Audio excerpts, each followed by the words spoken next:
ಯೋऽन्तಃ ಪ್ರವಿಶ್ಯ ಮಮ ವಾಚಮಿಮಾಂ ಪ್ರಸುಪ್ತಾಂ ಸಂಜೀವಯತ್ಯಖಿಲಶಕ್ತಿಧರಸ್ವಧಾಮ್ನಾ ಅನ್ಯಾಂಶ್ಚ ಹಸ್ತಚರಣಶ್ರವಣತ್ವಗಾದೀನ್ ಪ್ರಾಣಾನ್ನಮೋ ಭಗವತೆ ಪುರುಷಾಯ ತುಭ್ಯಂ ಯಾ ವರ್ಣಪದವಾಕ್ಯಾರ್ಥಗದ್ಯಪದ್ಯಸ್ವರೂಪಿಣಿ ವಾಚಿ ನರ್ತಯತು ಕ್ಷಿಪ್ರಂ ಮೇಧಾಂ ದೇವಿ ಸರಸ್ವತಿ ಸರ್ವವೇದಾಂತಸಿದ್ಧಾಂತಗೋಚರಂ ತಮಗೋಚರಂ ಗೋವಿಂದಂ ಪರಮಾನಂದಂ ಸದ್ಗುರುಂ ಪ್ರಣತೋಸ್ಮ್ಯಹಂ ಶ್ರುತಿಸ್ಮೃತಿಪುರಾಣಾನಾಂ ಆಲಯಂ ಕರುಣಾಲಯಂ ನಮಾಮಿ ಭಗವತ್ಪಾದಂ ಶಂಕರಂ ಲೋಕಶಂಕರಂ. ನಮಸ್ತಸ್ಮೈ ಭಗವತೆ ಶಂಕರಾಚಾರ್ಯರೂಪಿಣೆ ಯೇನ ವೇದಾಂತವಿದ್ಯೇಯಂ ಉದ್ಧೃತಾ ವೇದಸಾಗರಾತ್.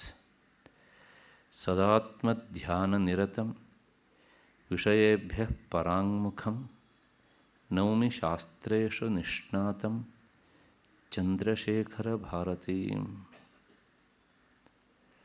ನನ್ನ ವೇದಾಂತ ಬಂಧುಗಳೇ, ಈ ಕಾರ್ಯಕ್ರಮದ ಪ್ರಾಯೋಜಕರಾದಂಥ ಶ್ರೀಮತಿ ಪ್ರಭಾಶಾಸ್ತ್ರಿ ಹಾಗೂ ಅವರ ಪರಿವಾರದವರೇ, ಎಲ್ಲ ಹಿರಿಯ ಶ್ರೋತೃಗಳೇ, ನನ್ನ ಮತ್ತು ನಿಮ್ಮೆಲ್ಲರ ಹೃದಯ ಮಂದಿರವನ್ನು ಬೆಳಗ್ತಾ ಇರುವಂಥ ಮಹಾಚೈತನ್ಯಕ್ಕೆ ಅನಂತ ಪ್ರಣಾಮಗಳನ್ನು ಸಲ್ಲಿಸ್ತಾ, ಇಂದಿನಿಂದ 5 ದಿನಗಳ ಕಾಲ ನಡಿಬೇಕಾದಂತಹ ಈ ಚಿಂತನೆಗೆ ಇವತ್ತು ನಾನು ಮುಂದಾಗ್ತಾ ಇದ್ದೇನೆ. ಹಿಂದಿನ ಅವಧಿಯಲ್ಲಿ ಸೇರಿದಾಗ ನಾವು ವಿವೇಕ ಚೂಡಾಮಣಿಯ 82ನೇ ಶ್ಲೋಕದವರೆಗೆ ಚಿಂತನೆ ಮಾಡಿದ್ವಿ. ಆ ಸಂದರ್ಭದಲ್ಲಿ ಕೆಲವು ಮಾತುಗಳು ಬಂದಿದ್ದು. ಅಧ್ಯಾತ್ಮದ ದಾರಿಯಲ್ಲಿ ಸಾಗುವವನು ಇಂದ್ರಿಯಗಳನ್ನು ನಿಗ್ರಹಿಸಬೇಕಾದದ್ದು ಅನಿವಾರ್ಯ, ತೀರಾ ಅವಶ್ಯಕ. ಯಾಕೆಂದರೆ ಒಂದೊಂದು ಇಂದ್ರಿಯಗಳನ್ನು ತೃಪ್ತಿಪಡಿಸಲಿಕ್ಕೆ ಮುಂದಾದಂತಹ ಕೆಲವು ಪ್ರಾಣಿಗಳು ಸಂಪೂರ್ಣವಾಗಿ ನಾಶವಾದದ್ದನ್ನು ನಾವು ನೋಡ್ತೇವೆ.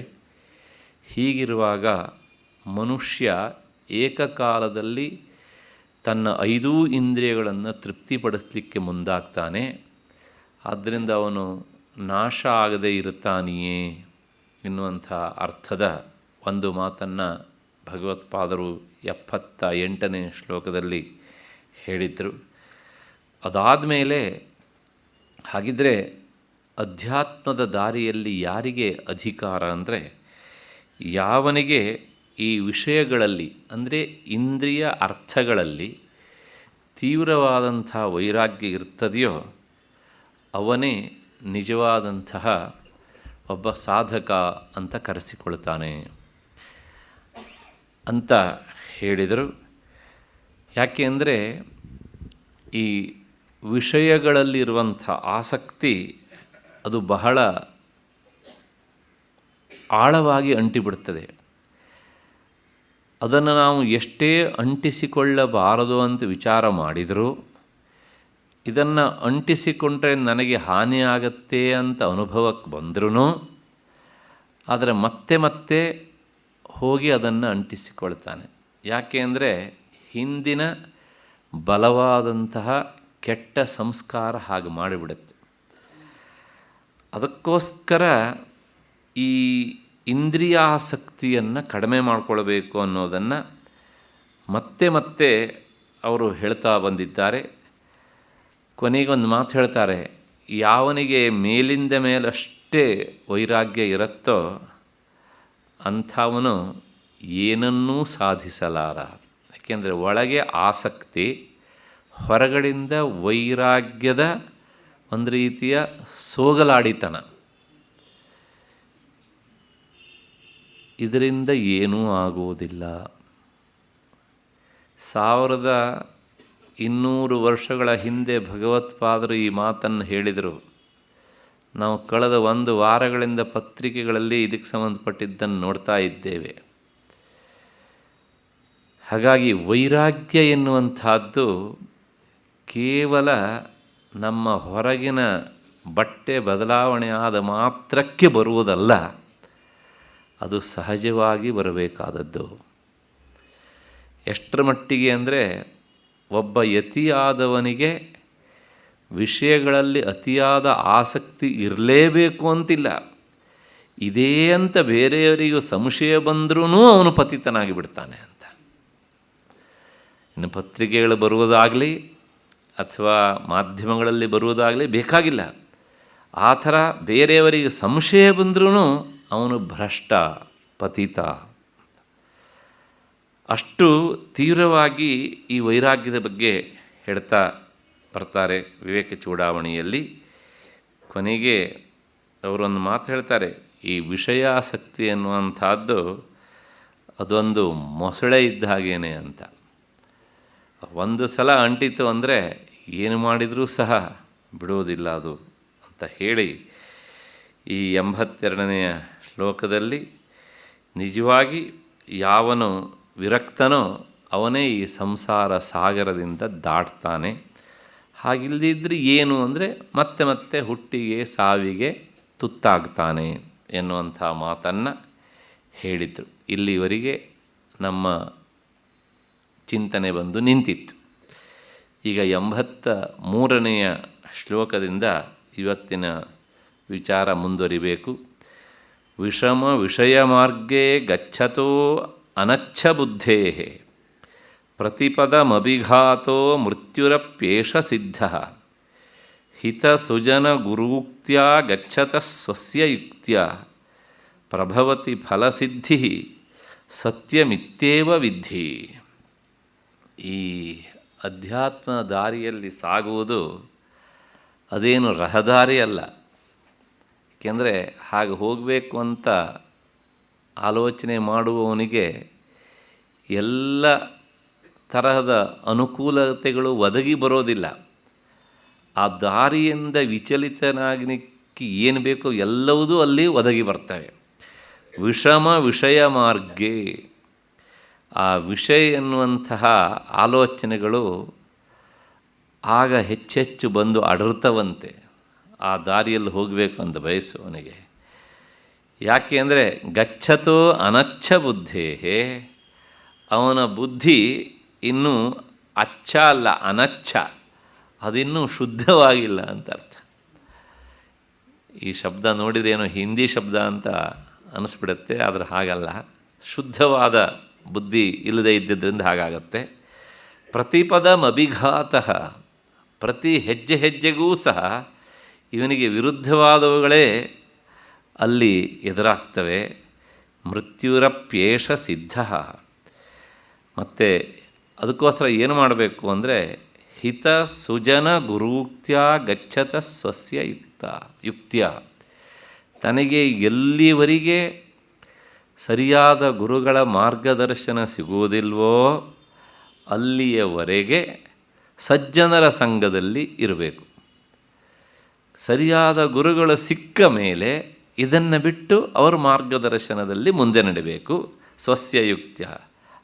ಆಗ ಪ್ರಭವತಿ ಫಲಸಿದ್ಧಿ ಸತ್ಯಮಿತ್ಯೇವ ವಿದ್ಧಿ. ಆ ಗುರುವಿನ ಮಾರ್ಗದರ್ಶನದಲ್ಲಿ ಸರಿಯಾಗಿ ನಡೆದರೆ ಅವನಿಗೆ ಖಂಡಿತವಾಗಿಯೂ ಸಹ ಫಲ ಸಿದ್ಧಿಸ್ತದೆ. ಅದರ ಬಗ್ಗೆ ಸಂಶಯ ಬೇಡ. ಇಷ್ಟು ಈ ಶ್ಲೋಕದ ಅರ್ಥ. ಏನು ಹೇಳ್ತಾರೆ? ವಿಷಮಃ ಬಹುವಿಧ ವಿಕ್ಷೇಪಹೇತು. ಅಧ್ಯಾತ್ಮ ದಾರಿಯಲ್ಲಿ ಸಾಗುವವನಿಗೆ ಮೇಲಿಂದ ಮೇಲೆ ವೈರಾಗ್ಯ ಮಾತ್ರ ಇದ್ದಿದ್ದನ್ನೇ ನನಗೆ ಸರಿಯಾದ ವೈರಾಗ್ಯದಿಂದ ಅಂದ್ಕೊಂಡು ಬಿಟ್ಟರೆ ಆ ದಾರಿಯಲ್ಲಿ ಇಳಿದಾದ್ಮೇಲೆ ಅವನಿಗೆ ಅನುಭವಕ್ಕೆ ಬರುತ್ತೆ. ಅಂದರೆ ಕೊನೆಗೆ ಲೋಕದಲ್ಲಿ ಎಲ್ಲರೂ ಒಂದು ರೀತಿಯಾಗಿರಬೇಕಿದ್ರೆ ನಾನು ಮಾತ್ರ ಯಾಕೆ ಈ ರೀತಿಯಲ್ಲಿ ಇರಬೇಕು? ಒಂದು ಸಲ ಈ ಭಾವನೆ ಬಂದರೆ ಸಾಕು, ಮತ್ತು ಅಲ್ಲಿಂದ ಜಾರೋದಕ್ಕೆ ಹೆಚ್ಚು ಸಮಯ ಬೇಕಾಗೋದಿಲ್ಲ. ಹಾಗಾಗಿ ಆ ಬಹುವಿಧ ವಿಕ್ಷೇಪ ಹೇತು ಮನಸ್ಸು ಟೆಂಪ್ಟ್ ಆಗುತ್ತಂತೆ ಸಾಮಾನ್ಯ ವಿರಕ್ತನಾದವನಿಗೆ. ಅಂತಹ ಈ ಶಬ್ದಾದಿ ವಿಷಯಗಳಲ್ಲಿ ಯಾಕೆಂದರೆ ಗೀತಾಚಾರ್ಯನು ಈ ಮಾತನ್ನು ಹೇಳ್ತಾನೆ, ವಿಷಯಾಂಸ್ತೇಷು ಗೋಚರಾನ್ ಅಂತ. ಈ ಇಂದ್ರಿಯಗಳಿಗೆ ಕಾಣುವಂತಹ ವಸ್ತುಗಳಿದ್ದಾವಲ್ಲ, ಅದನ್ನು ಮನಸ್ಸು ಇಂದ್ರಿಯಗಳ ಮೂಲಕ ಹೋಗಿ ಅನುಭವಿಸ್ತದೆ. ಇಂದ್ರಿಯಾಣಿ ಹಯಾನಾಹು ವಿಷಯಾಂಸ್ತೇಷು ಗೋಚರಾನ್. ಈ ಇಂದ್ರಿಯಗಳು ಕುದುರೆಗಳು. ಈ ಕುದುರೆ ಅಡ್ಡಾದಿಡ್ಡಿ ನೋಡದೇ ಇರಲಿ ಅಂಥೇಳಿ ಅದಕ್ಕೆ ಹೀಗೆ ಕಟ್ಟುತ್ತಾರೆ. ಹಾಗೆ ನೋಡಿದರೆ ಏನಾಗುತ್ತೆ ಅಂದರೆ ಅದು ಆ ವಸ್ತು ಕಂಡಲ್ಲಿ ಹೋಗುತ್ತೆ. ಅದಕ್ಕೋಸ್ಕರಲೇ ಜ್ಞಾನಿಯಾದವನು ಸದಾ ಆ ಬ್ರಹ್ಮತತ್ವವನ್ನೇ ತನ್ನ ವಿಷಯವನ್ನಾಗಿಟ್ಕೊಂಡು ನೋಡ್ತಾ ಇರಬೇಕೆ ಅಷ್ಟೇ ಹೊರತನು ಆ ಕಟ್ಟಿದ್ದನ್ನು ತೆಗಿಬಾರ್ದು. ಅಂದರೆ ವಿಕ್ಷೇಪದಿಂದ ಅತ್ತಿತ್ತ ನೋಡಬಾರದು ಅಂತ ಸಾಧಕನಾದವನು. ಈ ರೀತಿಯಾಗಿ ಉಪನಿಷತ್ತು ಸಹ ಹೇಳುತ್ತೆ.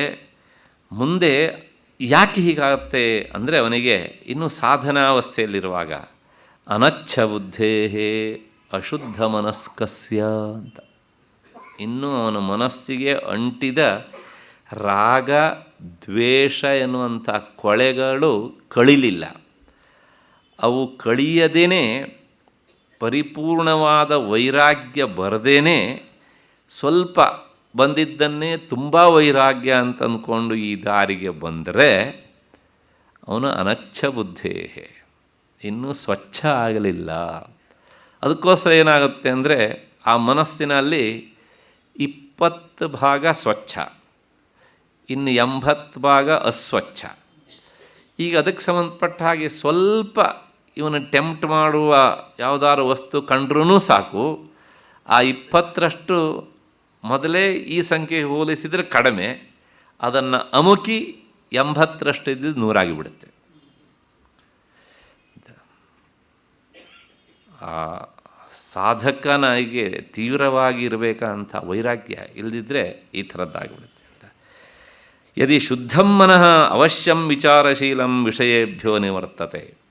ಅಂದರೆ ಅವನ ಮನಸ್ಸು ಸರಿಯಾಗಿ ಶುದ್ಧವಾದದ್ದಿದ್ದರೆ ಅಂಥ ಯಾವುದೇ ವಿಷಯಗಳು ಕಣ್ಣಿಗೆ ಬಿದ್ದರೂ ಸಹ ಥತ್ ಇದು ನನಗಲ್ಲ ಎನ್ನುವಂತಹ ವಿಚಾರ ಅವನಲ್ಲಿ ದೃಢವಾಗಿ ಇರ್ತದೆ. ನಾನು ಹಿಂದೆ ಒಂದು ಮಾತು ಹೇಳಿದ್ದೆ ಅಂತ ಕಾಣುತ್ತೆ, ಅಥವಾ ಹೇಳಲಿಲ್ವೋ? ಏಕ ಏವ ಪದಾರ್ಥಸ್ತು ತ್ರಿಧಾ ಭವತಿ ವೀಕ್ಷತಃ ಕುಣಪಃ ಕಾಮಿನಿ ಮಾಂಸಂ ಯೋಗಿಭಿಃ ಕಾಮಿಭಿಃ ಶ್ವಭಿಃ ಅಂತ. ಒಂದೇ ವಸ್ತು ನೋಡುವವನ ದೃಷ್ಟಿ ಭೇದದಿಂದಾಗಿ ಒಬ್ಬೊಬ್ಬರಿಗೂ ಬೇರೆ ಬೇರೆ ರೀತಿಯಾಗಿ ಕಾಣುತ್ತದೆ. ತ್ರಿಧಾ ಭವತಿ ವೀಕ್ಷತಃ ಕುಣಪಃ ಕಾಮಿನಿ ಮಾಂಸಂ ಯೋಗಿಭಿಃ ಕಾಮಿಭಿಃ ಶ್ವಭಿಃ ಅಂತ. ಒಬ್ಬಾಕೆ ಸಾಮಾನ್ಯ ಸ್ತ್ರೀಯನ್ನು ಒಬ್ಬ ಪರಮ ವಿರಕ್ತನಾದವಂಥ ವೈರಾಗ್ಯ ಸಂಪನ್ನನಾದಂಥವನು ಅಥವಾ ಮಹಾಜ್ಞಾನಿಯಾದವನು ನೋಡಿದರೆ ಅವನಿಗೆ ಏನು ಅನ್ನಿಸ್ತದೆ ಅಂದರೆ, ಎಲ್ಲರ ದೇಹವೂ ಜಡವಾದ ದೇಹವಾದ್ದರಿಂದ ಆತ್ಮವಸ್ತುವಿನ ಸಂಪರ್ಕ ಇರುವವರೆಗೆ ಈ ಜಡವಾದ ದೇಹ ಇದು ಸಹ ಚೈತನ್ಯದಂತೆ ತೋರ್ತದೆ. ಅದರಿಂದ ರಹಿತವಾದಾಗ ಇದು ಒಂದು ಶವ. ಆದ್ದರಿಂದ ವಾಸ್ತವಿಕವಾಗಿ ಹೇಳಬೇಕು ಅಂತಾದರೆ ಇದೊಂದು ಕುಣಪಃ ಡೆಡ್ ಬಾಡಿ ಅಂತ. ಇದು ಒಬ್ಬ ಪರಮ ವಿರಕ್ತನಿಗೆ ಅನಿಸುವಂಥದ್ದು. ಅಂದರೆ ಡೆಡ್ ಬಾಡಿಯನ್ನು ನೋಡಿದರೆ ಯಾರಿಗಾದ್ರೂ ಅದರ ಬಗ್ಗೆ ಪ್ರೀತಿಯಾಗಲಿ ಆಸಕ್ತಿಯಾಗಲಿ ಉಂಟಾಗತ್ತಾ? ಹೇಗೆ ಉಂಟಾಗುವುದಿಲ್ವೋ ಹಾಗೆ ಸ್ತ್ರೀ ವಿಷಯಕವಾದಂಥ ಯಾವ ಭಾವನೆಯೂ ಅವನಲ್ಲಿ ಜಾಗೃತ ಆಗುವುದಿಲ್ಲ. ಯಾಕೆಂದರೆ ಅವನ ದೃಷ್ಟಿಯಲ್ಲಿ ಅದೊಂದು ಶವ. ಮತ್ತು ಒಬ್ಬ ಕಾಮುಕ ನೋಡಿದರೆ ಅವನೇನು ಅಂದ್ಕೊಳ್ತಾನೆ, ಓಹೋ ಆಕೆ ಬಹಳ ದಿವಸದಿಂದ ನನ್ನನ್ನೇ ನೋಡ್ತಾ ಇದ್ದಾಳೆ ಅಂತ ಇವನು ಅಂದ್ಕೊಳ್ತಾನೆ. ಅದು ಅವನ ಸಂಸ್ಕಾರ, ಅವನ ಅನಚ್ಛವಾದ ಬುದ್ಧಿಗೆ ಗೋಚರಿಸಿತ್ತು. ಆದರೆ ಒಂದು ನಾಯಿ ಆಕೆಯನ್ನೇ ನೋಡಿದರೆ ದಯವಿಟ್ಟು ಯಾರು ಅನ್ಯಥಾ ಭಾವಿಸಬೇಡಿ. ಅದು ಸ್ತ್ರೀ ಅಂತಲೂ ವಿಚಾರ ಮಾಡೋದಿಲ್ಲ, ಮನುಷ್ಯ ಅಂತಲೂ ವಿಚಾರ ಮಾಡೋದಿಲ್ಲ, ಈ ದೇಹದಲ್ಲಿ ಎಷ್ಟು ಮಾಂಸ ಸಿಕ್ಕೀತು ಅಂತ ವಿಚಾರ ಮಾಡುತ್ತಂತೆ. ಕುಣಪಃ ಕಾಮಿನೀ ಮಾಂಸಂ ಯೋಗಿಭಿ ಕಾಮಿಭಿ ಶ್ವಭಿ. ಯೋಗಿಭಿ ಕುಣಪಃ ಮತ್ತು ಕಾಮಿಭಿ ಕಾಮಿನಿ ಶ್ವಭಿ ಮಾಂಸಂ. ಯಾಕೆ ಹೀಗಾಗುತ್ತೆ ಅಂದರೆ ಆ ನೋಡುವವನ ಸಂಸ್ಕಾರದ ದೃಷ್ಟಿಭೇದ.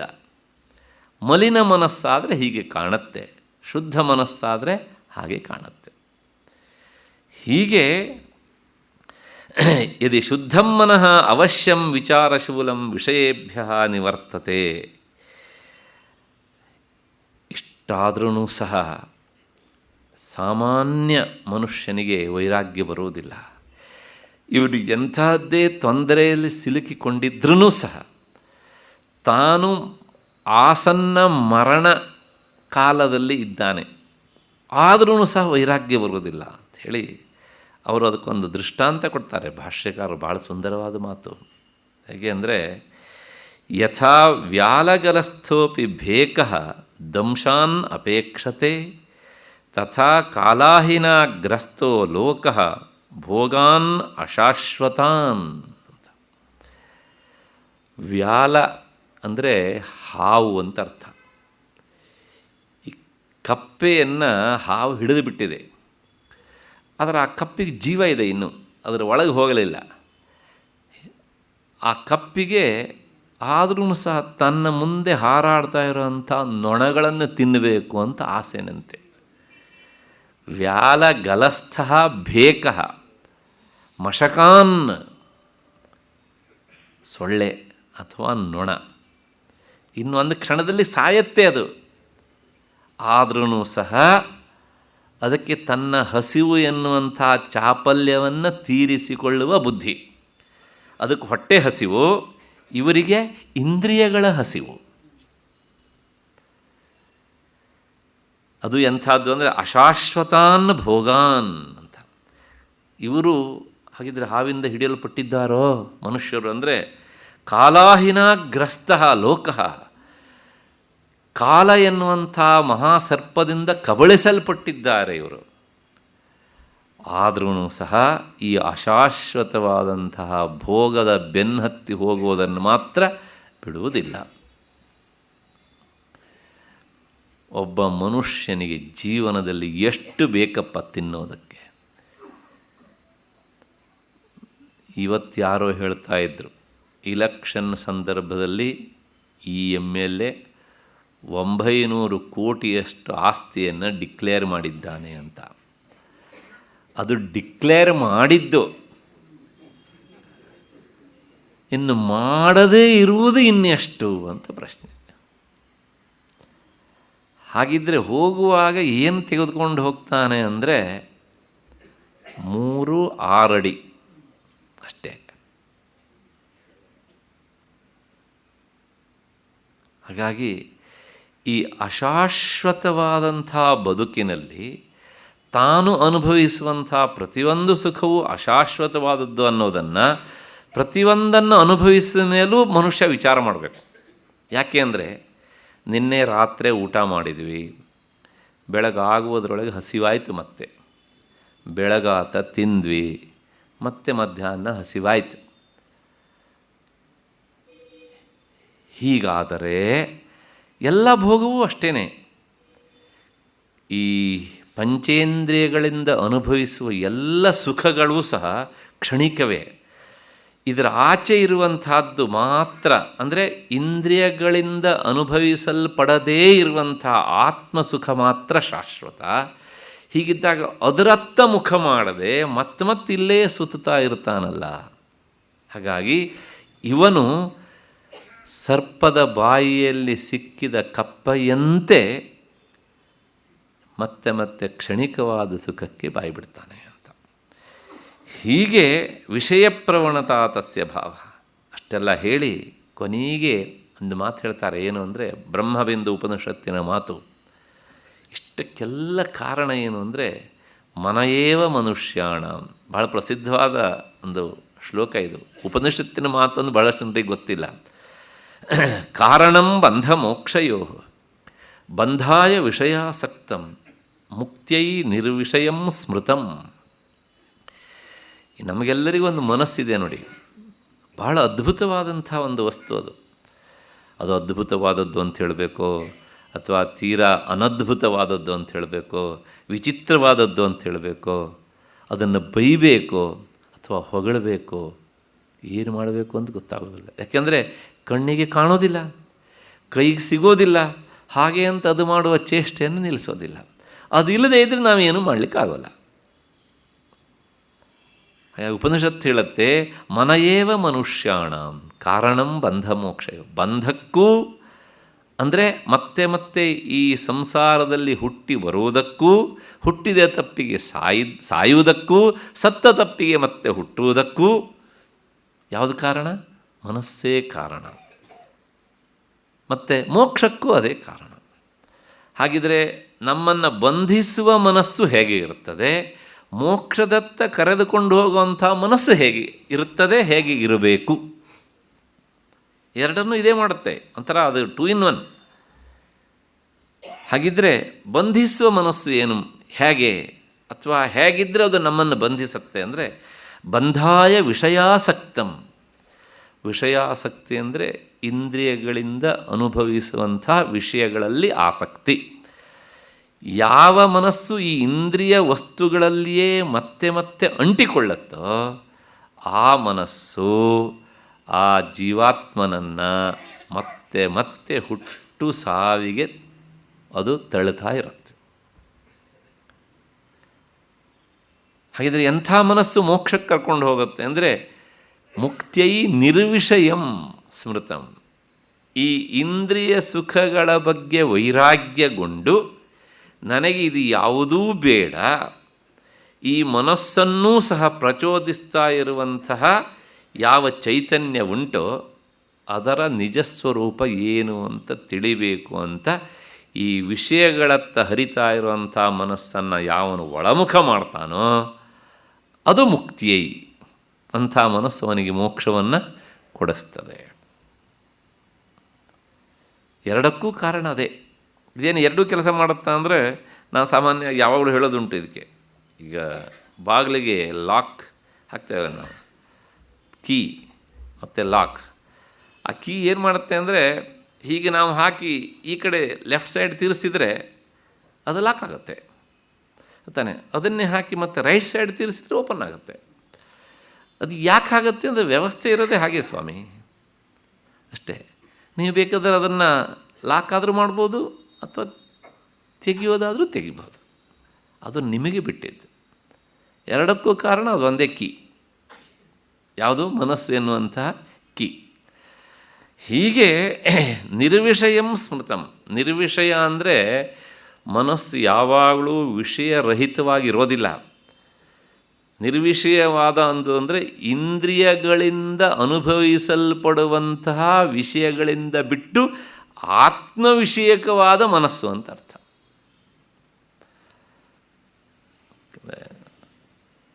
ಭಗವಂತ ಉದ್ಧವನಿಗೆ ಇದೇ ಮಾತನ್ನು ಹೇಳ್ತಾನೆ. ಈ ಮನಸ್ಸಿನ ಸ್ವಭಾವ ಹೇಗೆ ಅಂದರೆ ಅದಕ್ಕೆ ನಾವು ಏನನ್ನು ಕೊಡ್ತೇವೋ ಅದನ್ನು ಅದು ಅನುಭವಿಸ್ತಾ ಇರುತ್ತೆ, ಅಥವಾ ಅದರಲ್ಲಿ ಅದು ಓಲಾಡ್ತಾ ಇರುತ್ತೆ. ಕೆಟ್ಟದ್ದನ್ನು ಅಭ್ಯಾಸ ಮಾಡಿಸಿದರೆ ಅದಕ್ಕೆ ಅಭ್ಯಾಸ ಆಗುತ್ತೆ. ಒಳ್ಳೆಯದನ್ನು ಕೊಟ್ಟಾಗ ಮೊದಲು ರಿಜೆಕ್ಟ್ ಮಾಡುತ್ತೆ, ನನಗಿದು ಬೇಡ ಬೇಡ ಅಂತ ಹೇಳುತ್ತೆ. ನಾವು ಮತ್ತೆ ಮತ್ತೆ ಅದರ ಮೇಲೇ ಮನಸ್ಸನ್ನು ಹಾಯಿಸುವಂಥ ಕೆಲಸ ಮಾಡಬೇಕು. ಅದನ್ನೇ ಅಭ್ಯಾಸ ಅಂತ ಕರೀತಾರೆ. ಮತ್ತೆ ಮತ್ತೆ ಆ ಒಳ್ಳೆಯ ವಿಷಯಗಳತ್ತ ಮನಸ್ಸನ್ನು ಕಳಿಸುವುದನ್ನು ಅಥವಾ ಅದರ ಜೊತೆಗೆ ಜೋಡಿಸುವುದನ್ನು ಅಭ್ಯಾಸ ಮಾಡಿಕೊಂಡಾಗ ಯಾವುದೋ ಒಂದು ದಿನದವರೆಗೆ ಅದು ದಾರಿಗೆ ಬರೋದಿಲ್ಲ, ಆಮೇಲೆ ಅಷ್ಟಷ್ಟಾಗಿ ಅದು ದಾರಿಗೆ ಬರುತ್ತೆ. ಹಾಗಾಗಿ ಈ ಮನಸ್ಸು ಅದು ಹೇಳಿದ ಹಾಗೆ ನಾವು ಕೇಳಬಾರ್ದು, ನಾವು ಹೇಳಿದ ಹಾಗೆ ಅದನ್ನು ಕೇಳುವ ಹಾಗೆ ಮಾಡಬೇಕು. ವಿಷಯಾನ್ ಧ್ಯಾಯತಶ್ಚಿತ್ತಂ ವಿಷಯೇಷು ವಿಷಜ್ಯತೆ. ಮಾಮನಸ್ಮರತಶ್ಚಿತ್ತಂ ಮಯ್ಯೇವ ಪ್ರವಿಲೀಯತೆ.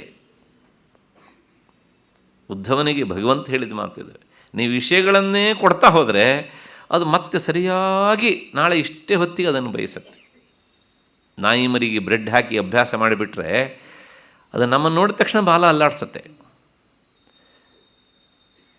ಆದರೆ ಅದಕ್ಕೆ ಹಾಗೆ ಕೊಡುವುದನ್ನು ಬಿಟ್ಟು ಒಂದೆರಡು ಸಲ ಕಾಲತ್ತೆ ಬಂದ ಒಂದೆರಡು ಚಡಿ ಏಟು ಹಾಕಿದರೆ ಹಾಗೇನು ಮಾಡ್ತಾ ನಮ್ಮ ನೋಡಿದಾಗ ಹತ್ತಿರ ಬರೋದಿಲ್ಲ, ದೂರ ಸರಿತದೆ. ಅಂದರೆ ಈ ಮನಸ್ಸು ಅಧ್ಯಾತ್ಮ ದಾರಿಯಲ್ಲಿ ಸಾಗುವವನಿಗೆ ಅತ್ಯಂತ ಆತ್ಮೀಯ ಮಿತ್ರನಾಗಿಯೂ ಕೆಲಸ ಮಾಡುತ್ತೆ, ಶತ್ರುವಾಗಿಯೂ ಕೆಲಸ ಮಾಡುತ್ತೆ. ಅದು ಹಿಂದೆ ಸಹ ಹೇಳಿದ್ದೇನೆ ಇಲ್ಲ ಗೊತ್ತಿಲ್ಲ. ಈ ತೆನಾಲಿ ರಾಮಕೃಷ್ಣನ ಬುದ್ಧಿವಂತಿಕೆ ಪರೀಕ್ಷೆ ಮಾಡಬೇಕು ಅಂತ ಕೃಷ್ಣದೇವರಾಯ ಎಲ್ಲರಿಗೂ ಒಂದು ಪರೀಕ್ಷೆಯನ್ನು ಇಡೋದಕ್ಕೆ ಮುಂದಾದನಂತೆ. ಏನು ಅಂದರೆ, ನಾನೆಲ್ಲರಿಗೂ ಒಂದೊಂದು ಮೇಕೆ ಮರಿಯನ್ನು ಕೊಡ್ತೇನೆ, ಅದಕ್ಕೆ ಹೊಟ್ಟೆ ತುಂಬಿಸಿಕೊಂಡು ಕರ್ಕೊಂಡು ಬರಬೇಕು ಅಂತ 3 ತಿಂಗಳ ಸಮಯ ಕೊಡ್ತೇನೆ. ಅದಕ್ಕೆ ಆಹಾರವನ್ನೂ ನಾನೇ ಕೊಡ್ತೇನೆ. ನಿಮ್ಮ ಕೆಲಸ ಏನು, ಆಹಾರ ತಿನ್ನಿಸಿ ಅದನ್ನು ತೃಪ್ತಿಪಡಿಸ್ಬೇಕು.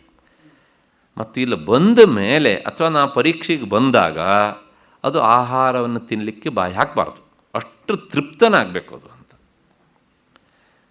ಎಲ್ಲರಿಗೂ ಕೊಟ್ಟಿದ್ದಾನೆ. ರಾಮಕೃಷ್ಣನಿಗೂ ಕೊಟ್ಟ. ರಾಮಕೃಷ್ಣ ಹೊರನೋಟಕ್ಕೆ ಮಾತ್ರ ವಿಕಟ ಕವಿ, ಅದರ ಅಂತರಂಗದಲ್ಲಿ ವೇದಾಂತದ ಚಿಲುಮೆ ಚಿಮ್ತಿತ್ತು ಅವನಿಗೆ. ಯಾರ್ಯಾರು ಬಹುಮಾನ ಗಿಟ್ಟಿಸ್ತಾರೋ ಗಿಟ್ಟಿಸ್ಲಿ, ಆದರೆ ಇದರಿಂದ ನಾನು ಲೋಕಕ್ಕೊಂದು ಸಂದೇಶ ಕೊಡ್ತೇನೆ ಅಂದ್ಕೊಂಡ ಪುಣ್ಯಾತ್ಮ.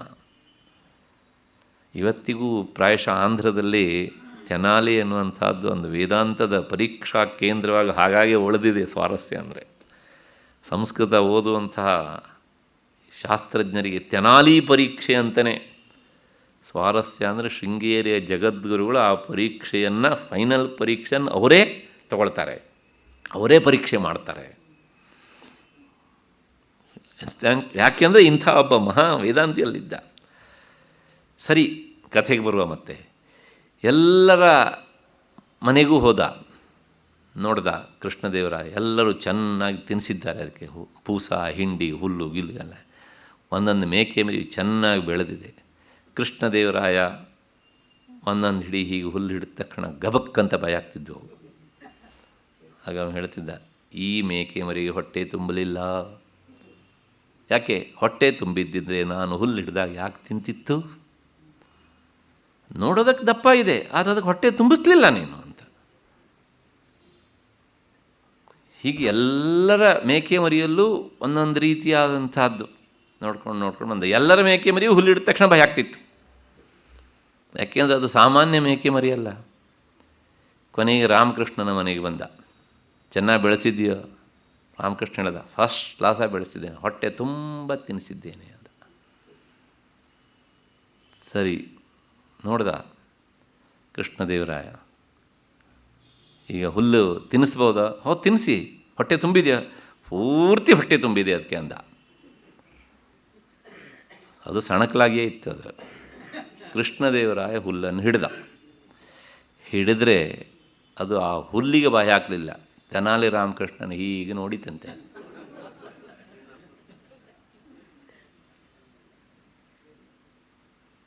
ನೋಡಿದ್ರೆ ಪ್ರಭುಗಳೇ, ಹೊಟ್ಟೆ ತುಂಬಿದೆ. ಅದಕ್ಕೆ ಹೊಟ್ಟೆ ತುಂಬಿದೆ ಹಸಿವು ಆದದ್ದಿದ್ದರೆ ನೀವು ಹಿಡಿದ ಹುಲ್ಲಿಗೆ ಬಾಯಿ ಹಾಕ್ತಿತ್ತು. ಅದು ಹೊಟ್ಟೆ ತುಂಬಿಸಿದ್ದೇನೆ ಅದಕ್ಕೆ ಅಂದ. ಅದು ಕೃಷ್ಣದೇವರಾಯನಿಗೆ ಗೊತ್ತಾಯಿತು, ಹೇಗೆ ಹೊಟ್ಟೆ ತುಂಬಿಸಿದೆ ಈ ಮೇಕೆಗೆ ಅಂತ. ಆಗ ಹೇಳ್ದ ತೆನಾಲಿ ರಾಮಕೃಷ್ಣ, ದಿನವೂ ಅದಕ್ಕೆ ಹೀಗೆ ಹುಲ್ಲು ಹಿಡಿತಿದ್ದೆ, ಅದು ಬಾಯಿ ಹಾಕ್ತಿತ್ತು. ಬಾಯಿ ಹಾಕ್ಲಿಕ್ಕೆ ಬಂದ ಎತ್ತಿ ಮೂತಿ ಮೇಲೆ 2 ಬಾರಿಸ್ತಿದ್ದೆ. ನಿಜ ಹೇಳಬೇಕು ಅಂದರೆ ನಾನು ಅದಕ್ಕೆ ಅದು ಹುಲ್ಲು ತಿಂದಿದ್ದಕ್ಕಿಂತ ನನ್ನ ಕೈಯಿಂದ 8 ತಿಂದಿದ್ದೇ ಜಾಸ್ತಿ. ಹಾಗಾಗಿ ಅದು ಹುಲ್ಲಿಗೆ ಬಾಯಿ ಹಾಕ್ತಾ ಇರಲಿಲ್ಲ. ಆ ಮೇಕೆ ಮರಿ ಬೇರೆ ಯಾವುದೂ ಅಲ್ಲ, ನಮ್ಮ ಮನಸ್ಸು ಎನ್ನುವಂತಹ ಮೇಕೆ ಮರಿ. ಯಾವುದು ಹುಲ್ಲು ಅಂದರೆ ವಿಷಯಾಸಕ್ತಿ ಎನ್ನುವಂತಹ ಹುಲ್ಲು. ಅದನ್ನು ಬಾಯಿ ಹಾಕ್ಲಿಕ್ಕೆ ಹೋದಾಗ ಜ್ಞಾನಿ ಆದವನು ಏನು ಮಾಡ್ತಾನೆ ಅಂದರೆ ಅದನ್ನು ನಿಗ್ರಹಿಸ್ತಾನೆ. ಆ ಜ್ಞಾನಿಗಳ ಪ್ರತಿನಿಧಿಯೇ ಈ ಕಥೆಯಲ್ಲಿ ರಾಮಕೃಷ್ಣ. ಮತ್ತು ಕೃಷ್ಣದೇವರಾಯನೇ ಗುರು, ಶಿಷ್ಯನ ಪರೀಕ್ಷೆಗೆ ಒಡ್ಡಿದ್ದಾನೆ ಹೀಗೆ ಅಂತ. ಹೀಗೆ ಒಂದು ಸಾಮಾನ್ಯ ಕಥೆಯೂ ಸಹ ಅದೊಂದು ವೇದಾಂತದ ವಿಚಾರವನ್ನು ಹೇಳುತ್ತೆ. ಹಾಗಾಗಿ ನಾವು ವಿಷಯವನ್ನು ಹಚ್ಚಿಕೊಂಡು ಹೋದಷ್ಟೂ ಸಹ ಅವು ನಮ್ಮನ್ನು ಎಳಿತಾ ಇರ್ತವೆ. ಅದನ್ನು ಆಗಾಗ ನಿಗ್ರಹಿಸಿದರೆ ಆಗ ಕೊನೆಗೆ ಏನಾಗುತ್ತೆ ಕೇಳಿದರೆ, ವಿಷಯ ವಿನಿವರ್ತಂತೆ ನಿರಾಹಾರಸ್ಯ ದೇಹಿನಃ ರಸವರ್ಜಂ ರಸೋಪ್ಯಸ್ಯ ಪರಂ ದೃಷ್ಟ್ವಾ ನಿವರ್ತದೆ. ಅದರ ಒಳಗಡೆ ಎಲ್ಲೋ ಒಂದು ಕಡೆಗೆ ಆ ರಸ, ಅದರ ಆಸಕ್ತಿ ಅನ್ನುವಂಥ ಬೀಜ ಹಾಗೇನೆ ಉಳಿದಿರುತ್ತಂತೆ. ಅದು ಹೋಗಬೇಕು. ಅದು ಹೋಗುವವರೆಗೂ ಸಾಧನೆ ಮುಂದುವರಿಬೇಕು. ಹಾಗಾಗಿ ಅದಕ್ಕೆಲ್ಲ ಈ ಮನಸ್ಸೇ ಕಾರಣ ಅಂತ ಗೀತೆಯಲ್ಲೂ ಭಗವಂತ ಈ ಮಾತನ್ನು ಹೇಳ್ತಾನೆ 2ನೇ ಅಧ್ಯಾಯದಲ್ಲಿ. ಧ್ಯಾಯತೋ ವಿಷಯಾನ್ ಪುಂಸಃ ಸಂಗಸ್ತೇಷೂಪಜಾಯತೆ ಸಂಗಾತ್ ಸಂಜಾಯತೆ ಕಾಮಃ ಕಾಮಾತ್ ಕ್ರೋಧೋಭಿಜಾಯತೆ ಕ್ರೋಧಾತ್ ಭವತಿ ಸಮ್ಮೋಹಃ ಸಮ್ಮೋಹಾತ್ ಸ್ಮೃತಿ ವಿಭ್ರಮಃ ಸ್ಮೃತಿಭ್ರಂಶಾತ್ ಬುದ್ಧಿನಾಶಃ ಬುದ್ಧಿನಾಶಾತ್ ಪ್ರಣಶ್ಯತಿ. ಒಬ್ಬ ಮನುಷ್ಯ ಪತನಕ್ಕೆ ಒಳಗಾಗುವ ಸ್ಥಿತಿಯನ್ನು ಭಗವಂತ ಸ್ಟೆಪ್ ಬೈ ಸ್ಟೆಪ್ ಹೇಳ್ತಾನೆ ಇಲ್ಲಿ, ಹಂತ ಹಂತವಾಗಿ. ಹೇಗೆ ಅಂದರೆ ಧ್ಯಾಯತೋ ವಿಷಯಾನ್ ಪುಂಸ. ನಾನು ಹಿಂದೆ 5-6 ವರ್ಷಗಳ ಹಿಂದೆ ಪೂರ್ತಿ ಹೇಳಿದ್ದೇನೆ ಇದನ್ನು, ಆದರೂ ಮರೆಯೋದಕ್ಕೆ ಹೆಚ್ಚು ಕಾಲ ಬೇಡವಲ್ಲ. ಮತ್ತು ಆವತ್ತಿನ ಶ್ರೋತೃಗಳು ಬೇರೆ, ಇವತ್ತಿನ ಶ್ರೋತೃಗಳು ಬೇರೆ ಇರ್ಬೋದು. ಹಾಗಾಗಿ ಸಾಲದಕ್ಕೆ ಅದು ವೇದಾಂತ ವಿಷಯ. ಹಾಗಾಗಿ ಇನ್ನೊಮ್ಮೆ ಹೇಳಿಬಿಡ್ತೇನೆ. ಧ್ಯಾಯತೋ ವಿಷಯಾನ್ ಪುಂಸಃ. ಈ ಒಂದು ವಸ್ತುವನ್ನು ನಮ್ಮ ಮನಸ್ಸು ಎಷ್ಟೆಷ್ಟು ಯೋಚನೆ ಮಾಡುತ್ತೋ ಅಷ್ಟಷ್ಟು ಅದರ ಬಗ್ಗೆ ಆಸಕ್ತಿ ಉಂಟಾಗುತ್ತಂತೆ. ಅದು ಒಳ್ಳೆಯದೋ ಕೆಟ್ಟದ್ದೋ ಅದು ಪ್ರಶ್ನೆ ಇಲ್ಲ. ಸಂಗಸ್ತೇಷೂಪಜಾಯತೆ, ಅದ್ರ ಬಗ್ಗೆ ಒಂದು ಆಸಕ್ತಿ ಹುಟ್ಟತ್ತಂತೆ. ಈ ಮಾತಿಗೆ ಉದಾಹರಣೆಯಾಗಿ ಹೇಳಬೇಕು ಅಂದರೆ ವಾಲ್ಮೀಕಿ ಮುನಿಗಳು ಮಾತು ಹೇಳ್ತಾರೆ ರಾಮಾಯಣದಲ್ಲಿ, ಸನ್ನಿಕೃಷ್ಟೇಶು ಸೌಹಾರ್ದಂ ಸ್ಥಾವರೇಶು ವಿಜಾಯತೆ ಅಂತ. ನಾವು ದಿನವೂ ಒಂದು ವಸ್ತುವನ್ನು ನೋಡ್ತಾ ಇದ್ದರೆ ಅದು ಜಡವಾದ ವಸ್ತು, ಬೇಕಾದ್ರೆ ಒಂದು ಕಲ್ಲು ಬಂಡೆನೇ ಆಗಿರಲಿ, ಅದ್ರ ಬಗ್ಗೆ ಏನೋ ಒಂಥರ ಅಟ್ಯಾಚ್ಮೆಂಟ್ ಬರುತ್ತೆ ಅಂತ. ದಿನವೂ ನೋಡ್ತಾ ಇದ್ದರೆ ರಸ್ತೆ ಪಕ್ಕದಲ್ಲಿ ಬಿದ್ದಿತ್ತು, ಅದು ಯಾರೋ ಹುಡುಗರು ತಂದು ನಮ್ಮನೆ ಅಂಗಳದಲ್ಲಿಟ್ಟರು. 1-2 ವರ್ಷ ನಾವು ದಿನಾ ನೋಡ್ತಾ ಇದ್ದರೆ ಅದ್ರ ಬಗ್ಗೆ ಏನೋ ಒಂದು ರೀತಿ ಪ್ರೀತಿ ಹುಟ್ಟುತ್ತೆ. ಅದು ಯಾಕೋ ಗೊತ್ತಿಲ್ಲ. ಹಾಗೆ ಅಂತ ಆ ಕಲ್ಲು ನನ್ನ ಬಗ್ಗೆ ನೀವು ಯೋಚನೆ ಮಾಡು, ನನ್ನನ್ನು ನಿನ್ನ ಮನಸ್ಸೊಳಗೆ ತುಂಬ್ಕೊಂತೇನೋ ಹೇಳೋದಿಲ್ಲ. ಆದರೆ ಈ ಮನಸ್ಸೇ ಅದ್ರ ಬಗ್ಗೆ ಯೋಚನೆ ಮಾಡ್ತಾ ಇರುತ್ತೆ. ಹೀಗೆ ಧ್ಯಾಯತೋ ವಿಷಯಾನ್ ಪುಂಸಃ ಸಂಗಸ್ತೇಷೂಪಜಾಯತೆ, ಅದ್ರ ಬಗ್ಗೆ ಆಸಕ್ತಿ ಉಂಟಾಗತ್ತೆ. ಸರಿ, ಆ ಆಸಕ್ತಿ ಉಂಟಾಯಿತು. ಆಸಕ್ತಿ ಉಂಟಾದಮೇಲೆ ಮತ್ತೆ ಮುಂದೆ ಏನು ಅಂದರೆ ಸಂಗಾತ್ ಸಂಜಾಯತೆ ಕಾಮಃ. ಆ ಸಂಘ ಅಂಟುವಿಕೆಯಿಂದಾಗಿ ಇದು ನನಗೆ ಬೇಕು ಎನ್ನುವಂಥ ಆಸಕ್ತಿ ಉಂಟಾಗುತ್ತೆ. ಇದು ಹೇಗಾಗುತ್ತೆ ಅಂದರೆ ನಮಗೇನು ಗೊತ್ತೇ ಆಗೋದಿಲ್ಲ. ಒಂದು ಲೌಕಿಕ ದೃಷ್ಟಾಂತ ಕೊಡ್ತೇನೆ. ಮಕ್ಕಳನ್ನು ಕರ್ಕೊಂಡು ನಾವು ಶಾಪಿಂಗಿಗೆ ಹೋಗ್ತೇವೆ. ಆಗ ಬಟ್ಟೆ ಅಂಗಡಿ ಎದುರುಗಡೆಗೆ ಆ ಬಟ್ಟೆಗಳನ್ನೆಲ್ಲ ಹಾಕಿರ್ತಾನೆ ಅವನು. ಯಾಕೆಂದರೆ ಈ ನೋಡುಗರಿಗೆ, ವ್ಯಾಪಾರಸ್ಥರಿಗೆ ಸಂಘ ಉಂಟಾಗಲಿ, ಸಂಘ ಉಂಟಾದ ಮೇಲೆ ಕಾಮ ಬರಲಿ ಎನ್ನುವಂಥದ್ದೇ ಅವ್ರ ಉದ್ದೇಶ. ಅದು ವ್ಯಾಪಾರದ ಟ್ರಿಕ್ಕು. ಮಕ್ಕಳೇನು, ದೊಡ್ಡವರು ಸಹ ನೋಡಿದ ತಕ್ಷಣ ಇದು ಚೆನ್ನಾಗಿದೆ ಅಲ್ವಾ, ಅದು ಸಂಘ. ಅದಾದ ತಕ್ಷಣ ನನಗಿದೇ ಬೇಕು ಎನ್ನುವಂಥದ್ದು ಕಾಮನೆ. ಇದೆಲ್ಲ ಫ್ರ್ಯಾಕ್ಷನ್ ಆಫ್ ಸೆಕೆಂಡ್ ಒಳಗೆ ನಡೆದು ಬಿಡುತ್ತೆ ಅಂತ, ಅಷ್ಟು ಬೇಗ ಬೇಗ. ಮತ್ತು ಸಂಗಾತ್ ಸಂಜಾಯತೆ ಕಾಮಃ. ಸರಿ, ಆಗ ಆ ವಸ್ತು ಸಿಕ್ಕಿದರೆ ಸರಿ, ಸಿಗಲಿಲ್ಲ ಅಂದರೆ ನೆಕ್ಸ್ಟ್ ಏನು ಅಂದರೆ ಈ ಕಾಮದ ತಮ್ಮನೇ ಕ್ರೋಧ. ಕಾಮಾತ್ ಕ್ರೋಧೋಭಿಜಾಯತೆ. ತಕ್ಷಣ ನನ್ನ ಅಣ್ಣನಾದಂಥ ಕಾಮನಿಗೆ ನೀನು ತೊಂದರೆ ಕೊಟ್ಟಿಯಾ, ನಾನಿದ್ದೇನೆ ನೋಡು ಅಂತ. ಆ ವಸ್ತು ಸಿಗಲಿಲ್ಲ ಅಂತ ಕೋಪ ಬರುತ್ತೆ. ಒಂದು ನೆನ್ಪಿಟ್ಕೊಳ್ಬೇಕು, ಎಲ್ಲೆಲ್ಲಿ ಮನುಷ್ಯನಿಗೆ ಕೋಪ ಬರುತ್ತೋ ಅಲ್ಲಿ ಎಲ್ಲ ಕಡೆಗೂ ಸಹ ಕಾಮನ ಭಂಗವಾಗುವುದೇ ಕಾರಣ. ತಾನು ಹೇಳಿದ್ದು ಆದರೆ ಕಾಮನೆ ಈಡೇರಿತು, ಆಗಲಿಲ್ಲ, ಈಡೇರಲಿಲ್ಲ, ಕೋಪ ಬಂತು. ಸಿಟ್ಟಿನ ಮೂಲವೇ ಕಾಮನೆ. ಅದು ಆಫೀಸಲ್ಲಿ ಒಬ್ಬ ಬಾಸು ತನ್ನ ಕೆಲಸದವ್ರು ಹೇಳಿದ ಕೆಲಸ ಮಾಡಲಿಲ್ಲ ಅಂತ ಕೋಪಿಸಿಕೊಂಡಿದ್ದಿರ್ಬೋದು, ಅಥವಾ ಇನ್ಯಾವುದೇ ಸಂದರ್ಭ ಇರ್ಬೋದು. ಸಿಟ್ಟಿನ ಮೂಲ ಕಾಮ. ತಾನು ಹೇಳಿದ್ದು ಆಗಬೇಕು, ಮಾಡಲಿಲ್ಲ, ಅದಕ್ಕೋಸ್ಕರ ಕೋಪ ಅಷ್ಟೆ. ಅದಕ್ಕೆ ಬೇಕಷ್ಟು ಉದಾಹರಣೆಯನ್ನು ಕೊಡಬಹುದು ಅಂತ. ಆಯಿತು, ಕಾಮಾತ್ ಕ್ರೋಧೋಭಿಜಾಯತೆ. ಮತ್ತು ಮುಂದೆ ಕ್ರೋಧಾದ್ಭವತಿ ಸಮ್ಮೋಹ, ಸಿಟ್ಟು ಉಂಟಾಯಿತು.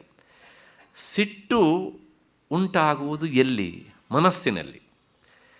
ಸಿಟ್ಟನ್ನು ಯಾವಾಗಲೂ ಬೆಂಕಿಗೆ ಹೋಲಿಸ್ತಾರೆ, ಕ್ರೋಧಾಗ್ನಿ ಅಂತ.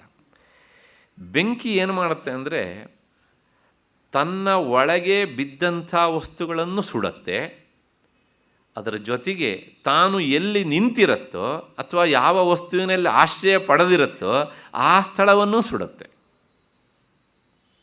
ಈಗ ಒಲೆಯಲ್ಲಿ ಸೌದೆಯನ್ನು ನಾವು ಕೂಡ್ತೇವೆ, ಬೆಂಕಿ ಸೌದೆಯನ್ನು ಸುಡುತ್ತೆ, ಆದರೆ ಬೆಂಕಿ ಇರುವ ಒಲೆಯ ಒಳಭಾಗವನ್ನೂ ಸಹ ಅದೇನು ಮಾಡುತ್ತೆ? ಸುಟ್ಟೇ ಸುಡುತ್ತೆ. ಅದು ಯಾಕೆ ಅಂದರೆ ಅದು ಬೆಂಕಿ ಸ್ವಭಾವ. ಅದಕ್ಕೋಸ್ಕರ ಸಂಸ್ಥೆಯಲ್ಲಿ ಅದನ್ನು ಆಶ್ರಯಾಶಯ ಅಂತ ಹೆಸರು. ಅಂದರೆ ತನಗೆ ಆಶ್ರಯ ಕೊಟ್ಟಂಥ ಸ್ಥಳವನ್ನು ಅಶ್ನಾತಿ, ತಿಂದುಬಿಡ್ತದೆ ಅದು. ಹಾಗೆ ಸಿಟ್ಟು ಯಾವ ಆತ್ಮಚೈತನ್ಯದ ಬೆಳಕನ್ನು ಹೀರಿಕೊಂಡು ಮನಸ್ಸು ಈ ಸಿಟ್ಟಿಗೆ ಒಳಗಾಗುತ್ತೋ ಅಷ್ಟು ಹೊತ್ತು ಅದನ್ನು ಸಂಪೂರ್ಣವಾಗಿ ಮರೆಯುತ್ತೆ ಮನಸ್ಸು. ಮರೆತಾಗ ನಷ್ಟ ಆಗೋದು ಯಾರಿಗೆ? ಅವನಿಗೆ. ಅದಕ್ಕೋಸ್ಕರ ಅದು ಸಿಟ್ಟನ್ನು ಮಾಡ್ಕೊಂಡು ನಾವು ಬೇರೆಯವರಿಗೆ ಕೆಡಕನ್ನು ಮಾಡುವುದಕ್ಕಿಂತಲೂ ನಮಗೆ ನಾವು ಹೆಚ್ಚು ಕೆಡಕನ್ನು ಮಾಡಿಕೊಳ್ತೇವೆ. ಜ್ಞಾನಿಯಾದವನು ಇದನ್ನು ತಿಳ್ಕೊಳ್ತಾನೆ, ಅದಕ್ಕೋಸ್ಕರ ಕೋಪಿಸಿಕೊಳ್ಳುವುದೇ ಇಲ್ಲ ಅವನು. ಯಾಕೆಂದರೆ ಆ ಸಿಟ್ಟಿಂದ ಬೇರೆಯವರಿಗೆ ಕೆಡಕ ಆಗತ್ತೋ ಬಿಡತ್ತೋ, ತನಗಂತೂ ಕೆಡಕು. ಹಾಗಾಗಿ ಸಂಗಾತ್ ಸಂಜಾಯ ಕಾಮಾತ್ ಕ್ರೋಧೋಭಿಜಾಯತೆ. ಸರಿ, ಮುಂದಿನ ಹಂತ ಕ್ರೋಧಾದ್ಭವತಿ ಸಮ್ಮೋಹ. ಮನುಷ್ಯನಿಗೆ ಬಹಳ ಸಿಟ್ಟು ಬಂದಾಗ ಮನಸ್ಸು ವಿಚಾರ ಮಾಡುವ ಶಕ್ತಿಯನ್ನು ಕಳೆದುಕೊಂಡು ಬಿಡುತ್ತೆ. ಅದೇ ಸಮ್ಮೋಹ ಸ್ಥಿತಿ. ತಾನು ಏನು ಮಾಡ್ತಾ ಇದ್ದೇನೆ ಎನ್ನುವಂಥ ಅರಿವು ಅವನಿಗೆ ಇರೋದಿಲ್ಲ. ಹೀಗೆ ಆ ಸಿಟ್ಟಿಗೆ ಒಳಗಾದಂಥ ಮನಸ್ಸು ತನ್ನ ವಿಚಾರ ಶಕ್ತಿಯನ್ನು ಕಳ್ಕೊಂಡು ಬಿಡುತ್ತೆ. ಮತ್ತು ಹಾಗೆ ಆ ಸಮ್ಮೋಹ ಇನ್ನೂ ಮತ್ತು ಮುಂದುವರೆದಾಗ ಏನಾಗುತ್ತೆ ಅಂದರೆ ಸ್ಮೃತಿ ವಿಭ್ರಮ. ಆಗ ಪೂರ ಗಲಿಬಿಲಿ.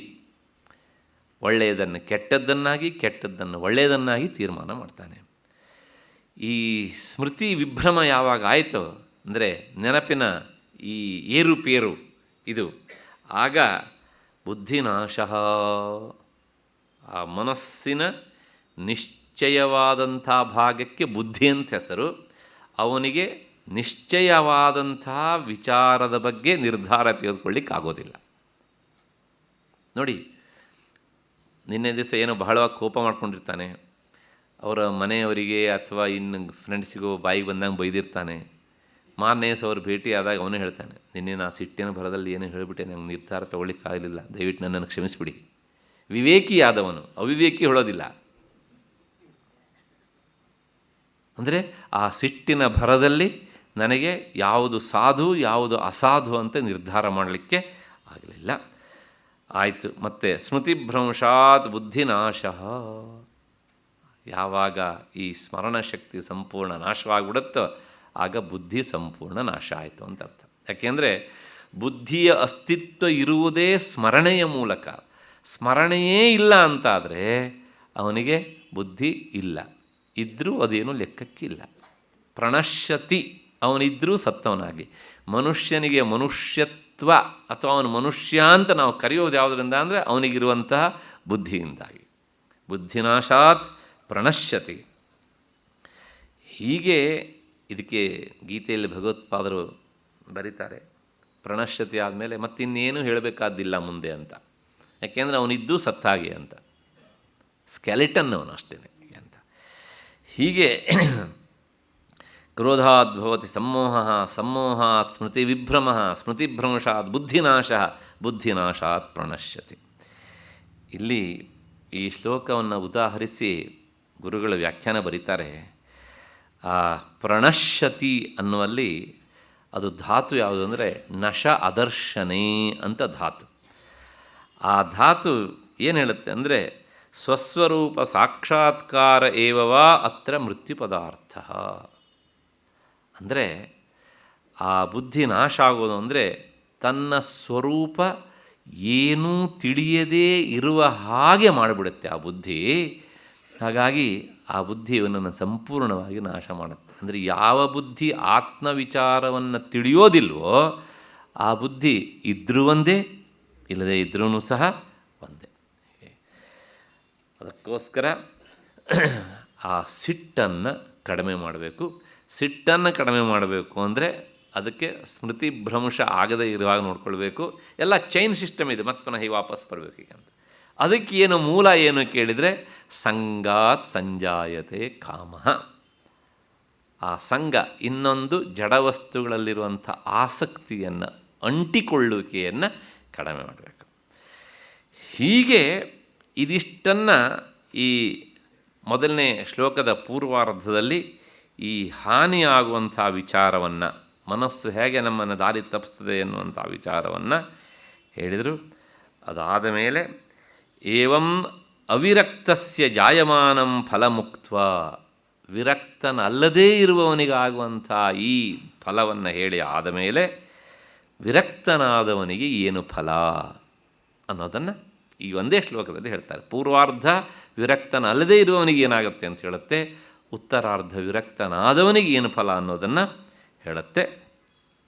ಅದಕ್ಕೆ ಅವರು ಹೇಳ್ತಾರೆ ಶ್ಲೋಕದ ಉತ್ತರಾರ್ಧ, ಹಿತ ಸುಜನ ಗುರೂಕ್ತ್ಯ ಗಚ್ಚತ ಸ್ವಸ್ಯ ಯುಕ್ತ್ಯ ಪ್ರಭವತಿ ಫಲಸಿದ್ಧಿ ಸತ್ಯಮಿತ್ಯೇವ ವಿದ್ಧಿ. ಹಿತ ಸುಜನ ಗುರೂಕ್ತ್ಯ ಅಂದರೆ ಹಿತಾಹ, ಹಿತವಾದದ್ದರ ಬಗ್ಗೆ ಮೊದಲು ಮನಸ್ಸನ್ನು ಹರಿಸು. ಹಿತವಾದದ್ದು ಬೇರೆ, ಪ್ರಿಯವಾಗುವುದು ಬೇರೆ. ನಾವೇನು ಮಾಡ್ತೇವೆ, ಪ್ರಿಯವಾದದ್ರ ಅತ್ತ ಮನಸ್ಸನ್ನು ಹರಿಸ್ತೇವೆ. ಆದರೆ ಶಾಸ್ತ್ರ ಹೇಳುತ್ತೆ ಪ್ರಿಯವಾದದ್ದೆಲ್ಲ ನಿನಗೆ ಹಿತ ಮಾಡುತ್ತೆ ಅಂತಿಲ್ಲ, ಅದು ಅಹಿತವನ್ನೇ ಮಾಡುತ್ತೆ. ಆದರೆ ಹಿತವಾದದ್ದು ಪ್ರಿಯ ಅಲ್ಲದೇ ಇದ್ರೂ ಸಹ ನಿನಗೆ ಎಂದೆಂದಿಗೂ ಹಿತವನ್ನೇ ಮಾಡುತ್ತೆ. ಹಾಗಾಗಿ ಆ ಶ್ರೇಯಸ್ಸನ್ನು ಬಯಸುವಂಥವನು ಯಾವಾಗಲೂ ಸಹ ಹಿತವಾದದ್ದರ ಬಗ್ಗೆ, ಅಂದರೆ ಸಜ್ಜನರ ಸಂಘದ ಕಡೆಗೆ ಅಥವಾ ಸತ್ಪುರುಷರ ಸಂಘದ ಕಡೆಗೆ ಆತ ಮನಸ್ಸನ್ನು ಹರಿಸಬೇಕು. ಎಷ್ಟು ದಿವಸ ಸಜ್ಜನರ ಸಂಘ ಮಾಡಬೇಕು ಅಂದರೆ ಸರಿಯಾದ ಗುರುಗಳು ಸಿಗುವವರೆಗೆ. ಗುರುಲಾಭ ಪರ್ಯಂತಂ ಸುಜನೋಕ್ತಿ, ಸರಿಯಾದ ಗುರುಗಳು ಸಿಗುವವರೆಗೆ ಸಜ್ಜನರ ಸಹವಾಸದಲ್ಲಿದ್ದು ಆ ಸತ್ಸಂಗದಲ್ಲಿ ಇರುವಂಥ ಉತ್ತಮ ವಿಚಾರವನ್ನು ಗ್ರಹಿಸಬೇಕು, ಹಿಡಿಬೇಕು. ಆಮೇಲೆ ಸರಿಯಾದ ಗುರುಗಳು ಸಿಕ್ಕಾಗ ಅದನ್ನು ಬಿಟ್ಟಾಯ್ತು. ಸತ್ಸಂಗದ ಉದ್ದೇಶವೇ ಸರಿಯಾದ ದಾರಿಗೆ ನಮ್ಮನ್ನು ನಾವು ಒಗ್ಗಿಸಿಕೊಳ್ಳುವುದು. ಅದು ಸಿಕ್ಕ ಮೇಲೆ ಮತ್ತೆ ಅದರ ಅವಶ್ಯಕತೆ ಇಲ್ಲ. ಆಗ ಈ ಸರಿಯಾದ ಗುರುವಿನ ಮಾರ್ಗದರ್ಶನ ಸಿಕ್ಕಾಗ ಅವನಿಗೆ ಅಧ್ಯಾತ್ಮ ದಾರಿಯಲ್ಲಿ ಸಾಗಲಿಕ್ಕೆ ಬೇಕಾದಂತಹ ಎಲ್ಲ ರೀತಿಯ ಅರ್ಹತೆ ಬರ್ತದೆ. ಶೈವ ಮಾರ್ಗದಲ್ಲಿ ಅವನು ಮುಂದುವರಿತಾನೆ, ಅದರಿಂದ ಅವನಿಗೆ ಫಲ ಸಿದ್ಧಿ ಆಗತ್ತೆ ಅಂತ. ಪರಮಪುರುಷಾರ್ಥಭೂತ ಮೋಕ್ಷಪ್ರಾಪ್ತಿ ಪ್ರಭವತಿ ಅಂತ ಗುರುಗಳ ವ್ಯಾಖ್ಯಾನ. ಅವನಿಗೆ ಈ ಧರ್ಮ, ಅರ್ಥ, ಕಾಮ, ಮೋಕ್ಷ ಈ 4 ಪುರುಷಾರ್ಥಗಳು. ಈ 4 ಪುರುಷಾರ್ಥಗಳಲ್ಲಿ ಈ 3 ಪುರುಷಾರ್ಥ, ಮೋಕ್ಷ ಪರಮ ಪುರುಷಾರ್ಥ. ಈ 3 ಇದ್ದವನಿಗೆ ಇದು ಸಿಗತ್ತೆ ಅಂತಿಲ್ಲ, ಆದರೆ ಇದು ಸಿಕ್ಕವನಿಗೆ ಇವುಗಳ ಅವಶ್ಯಕತೆಯೇ ಇಲ್ಲ. ಹಾಗಾಗಿ ದಟ್ ಈಸ್ ಕಾಲ್ಡ್ ಪರಮ ಪುರುಷಾರ್ಥ. ಇವೆಲ್ಲ ಪುರುಷಾರ್ಥ. ಅದಕ್ಕೆ ಹೀಗೂ ಅರ್ಥ ಹೇಳ್ಬೋದು, ಈ 3 ಎಲ್ಲ ಪುರುಷರು ಬಯಸ್ತಾರೆ. ಪುರುಷರು ಅಂದರೆ ದಯವಿಟ್ಟು ಸ್ತ್ರೀಯರು ಸೇರಿ, ಏಕೆಂದರೆ ವೇದಾಂತದಲ್ಲಿ ಪುರುಷರು ಅಂದರೆ ಸ್ತ್ರೀಯರು ಸೇರಿಯೇ ಅಂತ ಅರ್ಥ, ಮಾನವರು ಅಂತ ಅರ್ಥ. ಆದರೆ ಇದನ್ನು ಬಯಸುವವರು ಅವರು ಎಂಥವರಾಗಿರ್ತಾರೆ, ಅವರು ಪರಮರು, ಉತ್ಕೃಷ್ಟರು, ಶ್ರೇಷ್ಠರು. ಅಂಥವರಿಂದ ಬಯಸಲ್ಪಡುವಂಥದ್ದು ಮೋಕ್ಷ. ಆದ್ದರಿಂದ ಅದಕ್ಕೆ ಪರಮ ಪುರುಷಾರ್ಥ ಅಂತ ಹೀಗೂ ಸಹ ಅರ್ಥವನ್ನು ಹೇಳಬಹುದು. ಅಷ್ಟು ಹಿನ್ನೆಲೆಯಲ್ಲಿ ಹೀಗೆ ಈ ಶ್ಲೋಕದ ಅರ್ಥವನ್ನು ಈ ರೀತಿಯಾಗಿ ನೀನು ಮುಂದುವರೆದರೆ ನನಗೆ ಖಂಡಿತವಾಗಿಯೂ ಸಹ ಆ ಪರಮ ಪುರುಷಾರ್ಥದ ಪ್ರಾಪ್ತಿ ಅಂದರೆ ಮೋಕ್ಷ ಹಾಗೇ ಆಗ್ತದೆ ಎನ್ನುವಂಥ ಮಾತನ್ನು ಹೇಳ್ತಾರೆ. ಈಗ 84ನೇ ಶ್ಲೋಕಕ್ಕೆ ಒಂದು ಅವತಾರಿಕೆ ಅಂದರೆ ಒಂದು ಸಂಗತಿ ವಾಕ್ಯ, ಬ್ರಿಡ್ಜ್ ಅಂತ. ಮಾತ್ರಾಸ್ತದೀಯ ಇತ್ಯಾರಭ್ಯ ಏತದಂತಂ ಕೃತಸ್ಯ. 76ನೇ ಶ್ಲೋಕದಲ್ಲಿ ಒಂದು ಮಾತನ್ನು ಹೇಳಿದರು. ಈ ಇಂದ್ರಿಯ ವಸ್ತುಗಳನ್ನು ಅಂದರೆ ಇಂದ್ರಿಯಾರ್ಥಗಳನ್ನು ಮಾತ್ರ ಎನ್ನುವಂತಹ ಶಬ್ದಗಳಿಂದ ಅವುಗಳನ್ನು ಕರೆದಿದ್ದರು. ಆ ಶ್ಲೋಕ ಹೀಗೆ ಪ್ರಾರಂಭ ಆಗುತ್ತೆ. ಮಾತ್ರಾಸ್ತದೀಯ ವಿಷಯಾ ಭವಂತಿ ಶಬ್ದಾದಯ ಪಂಚ ಸುಖಾಯ ಭೋಕ್ತು ಅಂತ. ಈ ಶ್ಲೋಕದಿಂದ ಆರಂಭಿಸಿ ಈ 83ನೇ ಶ್ಲೋಕದವರೆಗೆ ವಿಷಯಗಳು ಹೇಗೆ ನಮಗೆ ಅನರ್ಥವನ್ನು ಉಂಟು ಮಾಡುತ್ತವೆ ಅನ್ನೋದನ್ನು ಹೇಳಿದ್ದಾಯಿತು.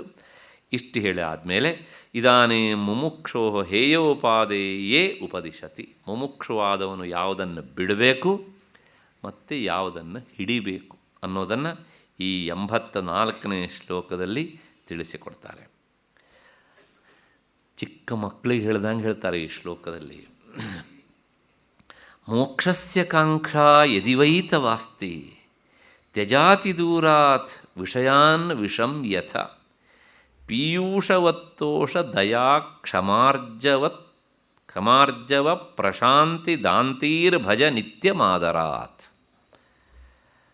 ಶಿಷ್ಯನಿಗೆ ಗುರುಗಳು ಹೇಳ್ತಾರೆ, ನಿನಗೆ ನಿಜವಾಗಿಯೂ ಮೋಕ್ಷದ ಅಭಿಲಾಷೆ ಇದ್ದರೆ ವಿಷಯಗಳನ್ನು ದೂರದಿಂದಲೇ ತ್ಯಜಿಸಿಬಿಡು, ಅವುಗಳ ಹತ್ತಿರಕ್ಕೂ ಹೋಗಬೇಡ.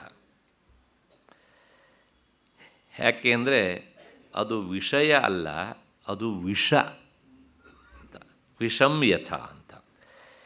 ಪೀಯೂಷವತ್ತೋಷ ದಯಾ ಕ್ಷಮಾರ್ಜವ ಪ್ರಶಾಂತಿ ದಾಂತೇರ್ಭಜ ನಿತ್ಯಮಾದರಾತ್. ಸರಿ, ವಿಷ ಸದೃಶವಾದ ವಿಷಯಗಳನ್ನೇ ಬಿಡಬೇಕು. ಈ ಬಿಟ್ಟ ತಪ್ಪಿಗೆ ಏನಾದ್ರು ಹಿಡಿಬೇಕಲ್ಲ, ಬ್ಯಾಲೆನ್ಸ್ ಆಗಬೇಕಲ್ಲ. ಏನು ಹಿಡಿಬೇಕು ಅಂದರೆ ಇದಿಷ್ಟನ್ನು ಹಿಡಿ. ಯಾವ್ಯಾವುದನ್ನು?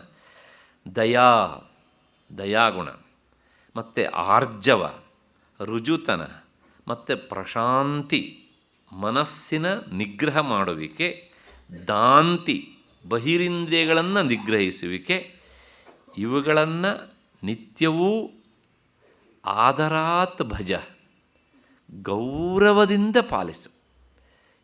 ನಾನು ಹೇಳ್ತೇನೆ ಅಂತ ಮನಸ್ಸಿಲ್ಲದ ಮನಸ್ಸಿನಿಂದ ಅಲ್ಲ, ನಿನಗೆ ಇಷ್ಟವಾದ ಕೆಲಸವನ್ನು ಹೇಗೆ ನೀನು ಮಾಡ್ತೀಯೋ ಹಾಗೆ ಇದನ್ನು ನೀನು ಒಪ್ಪಿಕೋ, ಪ್ರೀತಿಯಿಂದ ಮಾಡು. ಯಾಕೆಂದರೆ ಇವು ನಿನಗೆ ಪೀಯೂಷವತ್. ಪೀಯೂಷ ಅಂದರೆ ನೆಕ್ಟರ್, ಅಮೃತ ಅಂತ ಅರ್ಥ. ಆದರೆ ಅದು ಎಷ್ಟು ಜನರಿಗೆ ಸಿಗ್ತದೆ ಹೇಳಿ ಅಲ್ವಾ? ಆ ಅಮೃತ ಪಡೆಯೋದಕ್ಕೆ ಅಂತ ಹೋದರೆ ಮೊದಲು ಸಿಗೋದೇ ವಿಷ. ನೋಡ್ತೇವೆ ನಾವು ಕ್ಷೀರ ಸಮುದ್ರ ಮಥನ ಮಾಡುವಾಗ ಮೊದಲು ಬಂದಿದ್ದೇನು? ವಿಷ. ಕೊನೆಗೆ ಬಂದಿದ್ದು ಅಮೃತ. ಅಲ್ಲಿವರೆಗೆ ನಮ್ಮ ತಾಳ್ಮೆನೇ ಇರೋದಿಲ್ಲ ಅಲ್ವಾ? ಹಾಗಾಗಿ ಈ ಶ್ಲೋಕದಲ್ಲಿ ಏನು ಹೇಳ್ತಾರೆ ಅಂತ ವ್ಯಾಖ್ಯಾನಕಾರರ ಗುರುಗಳ ಮಾತನ್ನು ನೋಡೋಣ. ಮೊದಲು ಬಿಡಬೇಕಾದದ್ದನ್ನು ಹೇಳ್ತಾರೆ. ಯಾಕೆ ಹಿಡಿಬೇಕಾದ್ದನ್ನು ಮೊದಲು ಹೇಳಲಿಲ್ಲ ಅಂದರೆ ಒಂದು ಸ್ವಾರಸ್ಯ ಉಂಟು. ಬಿಡಬೇಕಾದದ್ದನ್ನು ಮನಸ್ಸಲ್ಲಿ ಇಟ್ಟುಕೊಂಡು ಹಿಡಿಬೇಕಾದನ್ನು ಹಿಡಿದು ತುಂಬಿದರೆ ಆ ಹೊರಗಡೆಯಿಂದ ನಾವು ಒಳ್ಳೆಯ ವಿಷಯ ತುಂಬಿದ್ದೂ ಸಹ ಅದು ಬಿಡೋದ್ರ ಗುಂಪಿಗೆ ಸೇರಿಬಿಡುತ್ತೆ. ಹೇಗೆ ಅಂದರೆ ಇಲ್ಲೊಂದು ಕೊಳಕಾದ ಪಾತ್ರೆ ಇದೆ, ಅದಕ್ಕೆ ನಾವೀಗ ಫ್ರೆಶ್ ಆದ ಹಾಲನ್ನು ಹಾಕಬೇಕು. ಆ ಕೊಳಕು ಪಾತ್ರೆಯನ್ನು ತೊಳೆಯದೆ ಶುದ್ಧಗೊಳಿಸದೆ ಹಾಲನ್ನು ಹಾಕಿದರೆ ಅದೇನಾಗುತ್ತೆ? ಒಡೆದೋಗ್ಬಿಡುತ್ತೆ. ಅದಕ್ಕೋಸ್ಕರ ಮೊದಲು ಆ ಪಾತ್ರೆಯನ್ನು ಕ್ಲೀನ್ ಮಾಡು, ಆಮೇಲೆ ಅದಕ್ಕೆ ಹಾಲು ಹಾಕು. ನೀನು ಏನೂ ಆಗೋದಿಲ್ಲ, ಹಾಲಾಗಿ ಉಳಿತದೆ. ಹಾಗೆ ಮೊದಲು ಬಿಡಬೇಕಾದ್ದನ್ನು ಹೇಳ್ತಾರೆ. ಏನು ಅಂದರೆ ಮೊದಲು ಮೋಕ್ಷಸ್ಯ, ನಿನಗೆ ಮೋಕ್ಷದ ಬಗ್ಗೆ ನಿಜವಾದ ಆಸಕ್ತಿ ಉಂಟೋ ಅಥವಾ ಅಕ್ಕಪಕ್ಕದವ್ರು ಹೇಳ್ತಾರೆ ನನಗೂ ಸಿಕ್ಕಿದ್ರೆ ಸಿಗಲಿ ಅಂತ ಮೇಲಿಂದ ಮೇಲೆ ಆಸಕ್ತಿ ಉಂಟು ಅಂತ ಮೊದಲು ತೀರ್ಮಾನ ಮಾಡು. ಅದಕ್ಕೋಸ್ಕರ ಹೇಳ್ತಾರೆ ಮೋಕ್ಷಸ್ಯ ಕಾಂಕ್ಷಾ ಯದಿ ವೈತವಾಸ್ತಿ, ಅಂದರೆ ಮೋಕ್ಷಸ್ಯ ಕಾಂಕ್ಷಾ ವೈ, ಮೋಕ್ಷದ ಅಪೇಕ್ಷೆಯೇ ಅಂತ. ಈಗ ಈ ಅಪೇಕ್ಷೆಯಲ್ಲಿ ಹೇಗೆ ಕೇಳಿದರೆ, ಕೆಲವು ಜನರಿಗೆ ನಾನು ಗಂಗೆಗೆ ಹೋಗಿ ಸ್ನಾನ ಮಾಡೇ ಬರಲೇಬೇಕು ಅಂತ ಬಲವಾದ ಆಸಕ್ತಿ ಇರುತ್ತೆ. ಮತ್ತು ಕೆಲವು ಜನರಿಗೆ ಹಾಗಲ್ಲ, ಯಾರೋ ಪಕ್ಕದ ಮನೆಗೆ ಹೊರಟರು, ಬರ್ತೀರಾ ಅಂತ ಕೇಳಿದ್ರು, ನೀವು ಕರ್ಕೊಂಡು ಹೋದ್ರೆ ಬರ್ತೀನಿ ಅಂತ ಹೊರಟರು. ಹಾಗಿದ್ರೆ ಅವ್ರ ಆಸಕ್ತಿ, ಅವ್ರು ಕರ್ಕೊಂಡು ಹೋಗ್ತಾರೆ, ನಾನು ಹೋಗ್ತೇನೆ ಅಷ್ಟೇ. ಇದು ತೀವ್ರವಾದ ಆಸಕ್ತಿ ಅಲ್ಲ. ಹಾಗಾಗಿ ಇಂಥವ್ರು ಏನು ಮಾಡ್ತಾರೆ, ಗಂಗೆಯಲ್ಲಿ ಹೋಗಿ ಸ್ನಾನ ಮಾಡಬೇಕಿದ್ರೂ ಸಹ ಮನೆ ಬಗ್ಗೆನೇ ವಿಚಾರ ಮಾಡ್ತಾ ಇರ್ತಾರೆ. ಆದರೆ ಯಾರು ನಾನು ಜೀವನದಲ್ಲಿ ಗಂಗೆಯಲ್ಲಿ ಒಮ್ಮೆ ಮಾತ್ರ ಮುಳುಗಿ ಸ್ನಾನ ಮಾಡ್ತಾ ಇದ್ದೇನೆ ಎನ್ನುವಂಥ ಈ ತೀವ್ರವಾದ ಆಸಕ್ತಿಯಿಂದ ಸ್ನಾನ ಮಾಡ್ತಾರೋ ಅವರು, ತಾಯಿ ನನ್ನ ಜನ್ಮ ಜನ್ಮಾಂತರದ ಪಾಪದ ಕೊಳೆಯನ್ನು ತೊಳೆದು ಬಿಡು ನೀನು, ಮತ್ತೆ ನಾನು ನಿನ್ನಲ್ಲಿ ಸ್ನಾನ ಮಾಡ್ತೇನೋ ಇಲ್ಲೋ ಅಂತ ಗೊತ್ತಿಲ್ಲ. ಈ ಭಾವನೆಯಿಂದ ಸ್ನಾನ ಮಾಡಿದರೆ ಹೇಗೆ, ಗಂಗೆಯಲ್ಲಿ ಸ್ನಾನ ಮಾಡ್ತಾ ಇದ್ದಾಗಲೂ ಸಹ ನಮ್ಮನೆ ನಾಯಿಗೆ ಅನ್ನ ಹಾಕಿದ್ರೋ ಇಲ್ವೋ, ಅದಕ್ಕೆ ವಾಕಿಂಗ್ ಮಾಡಿಸಿದ್ರೋ ಇಲ್ವೋ ಅಂತ ವಿಚಾರ ಮಾಡ್ತಾ ಸ್ನಾನ ಮಾಡಿದರೆ ಹೇಗೆ? ಇಬ್ಬರೂ ಸ್ನಾನ ಮಾಡಿದ್ದಾರೆ. ಹಾಗಿದ್ರೆ ಮೊದಲು ಅವ್ರು ಹೋಗಿದ್ರಲ್ಲ ಸ್ವ ಇಚ್ಛೆಯಿಂದ, ಅದು ತೀವ್ರವಾದ ಆಸಕ್ತಿ. ಇವರಿಗೆ ತೀವ್ರ ಆಸಕ್ತಿ ಇಲ್ಲ. ಹೇಗೆ? ಅದಕ್ಕೋಸ್ಕರ ಹೇಳ್ತಾರೆ, ಮೋಕ್ಷಸ್ಯ ಕಾಂಕ್ಷಾ ಯದಿವೈತವಾಸ್ತಿ.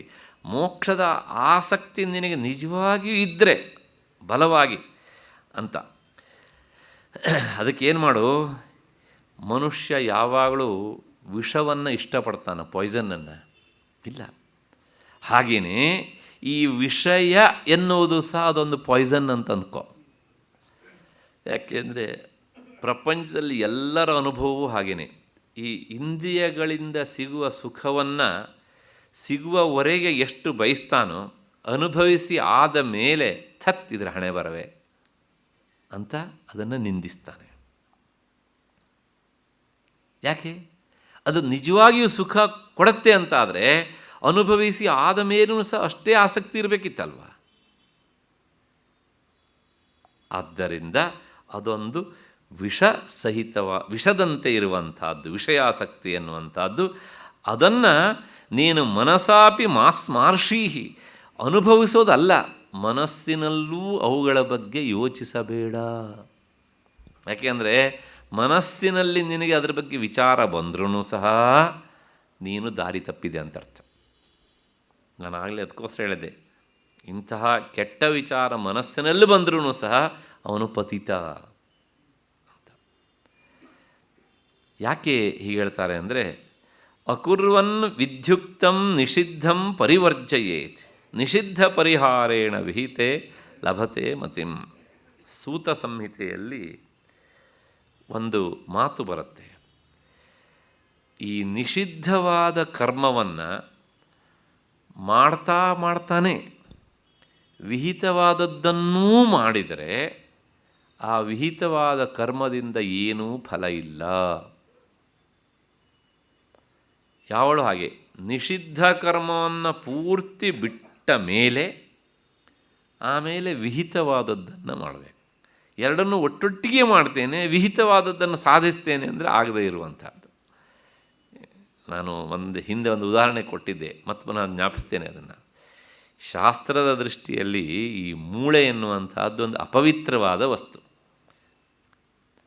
ಅದು ಸ್ಪರ್ಶ ಆದರೆ ಸ್ನಾನ ಮಾಡಬೇಕು ಅಂತ ಹೇಳುತ್ತೆ ಶಾಸ್ತ್ರ. ಅದಕ್ಕೋಸ್ಕರ ಅದನ್ನು ಸ್ಪರ್ಶ ಮಾಡಿದ ಮೇಲೆ ಸ್ನಾನ ಮಾಡ್ತಾರೆ. ಈಗ ಒಬ್ಬಾತ ನಾನು ಗಂಗೆಯಲ್ಲಿ ಸ್ನಾನ ಮಾಡ್ತೇನೆ, ಅದಕ್ಕೋಸ್ಕರ ಮೂಳೆ ಹಿಡ್ಕೊಂಡೇ ಸ್ನಾನ ಮಾಡ್ತೇನೆ ಅಂತ ವಿಚಾರ ಮಾಡಿದರೆ ಈಗ ಅವನು ಶುದ್ಧನಾದನೋ ಅಥವಾ ಅಶುದ್ಧನಾಗಿಯೇ ಇದ್ದಾನೋ ಅಂತ ಪ್ರಶ್ನೆ ಕೇಳಿದರೆ ಅವನು ಅಶುದ್ಧನಾಗಿಯೇ ಇದ್ದಾನೆ ಅಂತ. ಸ್ನಾನದ ಸ್ವಭಾವ ಏನು ಅಂದರೆ, ಸ್ನಾನ ಮಾಡುವುದಕ್ಕಿಂತ ಮೊದಲು ಮಾಡಿದಂತಹ ಕೊಳೆಯನ್ನು ಅಥವಾ ಪಾಪವನ್ನು ಅದು ಪರಿಹರಿಸ್ತದೆ. ಆದರೆ ಸ್ನಾನದ ಜೊತೆಗೇ ಮಾಡಿದ್ದನ್ನು ಅದು ಪರಿಹಾರ ಮಾಡೋದಿಲ್ಲ. ಹೌದು ತಾನೆ? ಆದ್ದರಿಂದ ಅವನು ಎಷ್ಟು ಸಲ ಮೂಳೆ ಹಿಡ್ಕೊಂಡು ಮುಳುಕ ಹಾಕಿದ್ರೂ ಸಹ ಅವನು ಶುದ್ಧನಾಗುವುದಿಲ್ಲ. ಹಾಗಿದ್ರೆ ಏನು ಮಾಡಬೇಕು? ಅದನ್ನು ಬಿಸಾಡಿ ಒಂದು ಸಲ ಮುಳುಕ ಹಾಕು, ಆಗ ಶುದ್ಧನಾಗ್ತಾನೆ. ಹಾಗೆಯೇ ಅಕುರ್ವನ್ ವಿದ್ಯುಕ್ತಂ, ನಿನಗೆ ಶಾಸ್ತ್ರ ಯಾವುದನ್ನು ಮಾಡಬೇಕು ಅಂತ ಹೇಳಿದೆಯೋ ಅದನ್ನು ಮಾಡದೇ ಇದ್ದರೂ ಚಿಂತೆ ಇಲ್ಲ. ಆದರೆ ಯಾವುದನ್ನು ಮಾಡಬಾರದು ಅಂತ ಹೇಳಿದೆಯೋ ಅದನ್ನು ಸುತರಾಮ್ ಮಾಡಬೇಡ. ಮಾಡಬಾರದು ಹೇಳಿದ್ದನ್ನು ನೀನು ಬಿಟ್ಟೇ ಬಿಡು. ಯಾವುದನ್ನು ಮಾಡಲೇಬೇಕು ಅಂತ ಹೇಳಿದೆಯಲ್ಲ ಅದನ್ನು ಮಾಡು. ಅಕಸ್ಮಾತ್ತಾಗಿ ಬಿಟ್ಟರೂ ಚಿಂತೆ ಇಲ್ಲ. ಯಾಕೆಂದರೆ ಈ ಮಾಡಬಾರದ್ದನ್ನು ಸುತರಾಮ್ ನೀನು ಬಿಟ್ಟಿದ್ದರಿಂದ ಮುಂದೊಂದು ದಿನ ಮಾಡಬೇಕು ಅಂತ ಹೇಳಿದ್ರ ಬಗ್ಗೆ ಮಾಡಬೇಕು ಅಂತ ಬುದ್ಧಿ ಬರ್ತದೆ. ಸೂತ ಸಂಹಿತೆಯ ಮಾತದು.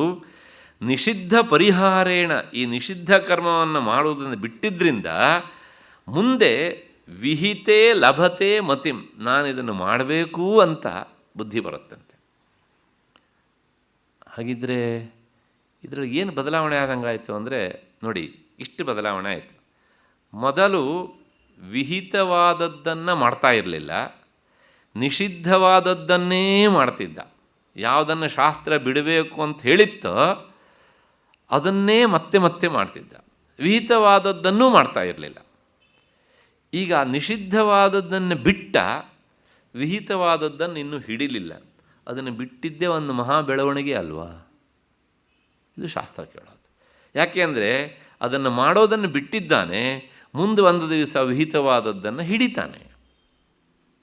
ಹೇಗೆ ಹೇಳ್ತೀರಿ ಅಂದರೆ ನಿಷಿದ್ಧವಾದದ್ದನ್ನು ಬಿಟ್ಟಿದ್ದೇ ಮುಂದೆ ವಿಹಿತವಾದದ್ದನ್ನು ಹಿಡಿತಾನೆ ಅನ್ನೋದಕ್ಕೆ ಕಾರಣ, ಲಾಜಿಕ್ ಅದು. ಹೀಗೆ ನಿಷಿದ್ಧ ಪರಿಹಾರೇಣ ವಿಹಿತೆ ಲಭತೆ ಮತಿಂ. ಹೀಗೆ ಈ ಉಪಾದೇಯಮಾಹ ತೋಷ ಸಂತೋಷ ಅಂತ ಹೇಳಿ ಮುಂದೆ ಬಿಡಬೇಕಾದದ್ದನ್ನು ಹೇಳಿ ಆಯಿತು. ವಿಷಯವನ್ನು ಬಿಡು ಅಂದರೆ ವಿಷಯಾಸಕ್ತಿಯಲ್ಲೇ ಇದ್ದು ಈ ಮುಂದಿನದನ್ನು ನೀನು ಮಾಡಿದ ಏನೂ ಪ್ರಯೋಜನ ಇಲ್ಲ. ವಿಷಯಾಸಕ್ತಿಯನ್ನು ಕಡಿಮೆ ಮಾಡ್ಕೊ. ಆ ಕಡಿಮೆ ಮಾಡಿಕೊಂಡು ಅವುಗಳನ್ನು ಬಿಟ್ಟ ತಪ್ಪಿಗೆ ಏನು ಹಿಡಿಬೇಕು ಅಂದರೆ ದಯಾ. ದಯಾ ಅಂದರೆ ಕರುಣೆ, ಪರದುಃಖ ಅಸಹಿಷ್ಣುತ, ಇನ್ನೊಬ್ಬರಿಗೆ ದುಃಖವಾದದ್ದನ್ನು ನೋಡಲಿಕ್ಕಾಗದೇ ಇರುವಂಥದ್ದು. ನಾವು ಹೇಳ್ತೇವೆ ಅದನ್ನು, ಆದರೆ ಈ ತೀರಾ ರಾಜಸಿಕ ತಾಮಸಿಕ ಗುಣ ಇರುವವರಿಗೆ ಇನ್ನೊಬ್ಬರು ದುಃಖ ಅನುಭವಿಸೋದನ್ನು ನೋಡೋದರಲ್ಲೇ ಬಹಳ ಖುಷಿ, ಬಹಳ ಖುಷಿ ಅವರಿಗೆ. ಇನ್ನೊಬ್ಬರು ತೀರಾ ಸಂಕಟ ಅನುಭವಿಸ್ತಾ ಇದ್ದರೆ ಅದು ಅಪ್ಪಿತಪ್ಪಿ ಇವರಿಗೆ ಆಗದೇ ಇದ್ದವರು ಆಗಿಬಿಟ್ರೆ ಇನ್ನೂ ಖುಷಿ. ಯಾಕೆಂದರೆ ಅವತ್ತು ನನಗೆ ಇವನು ಹೀಗೆ ಮಾಡಿದ್ನಲ್ಲ, ಹಾಗಾಗಿ ನನ್ನ ಶಾಪವೇ ತಾಗ್ಬಿಡ್ತು ಇವನಿಗೆ ಅಂತ.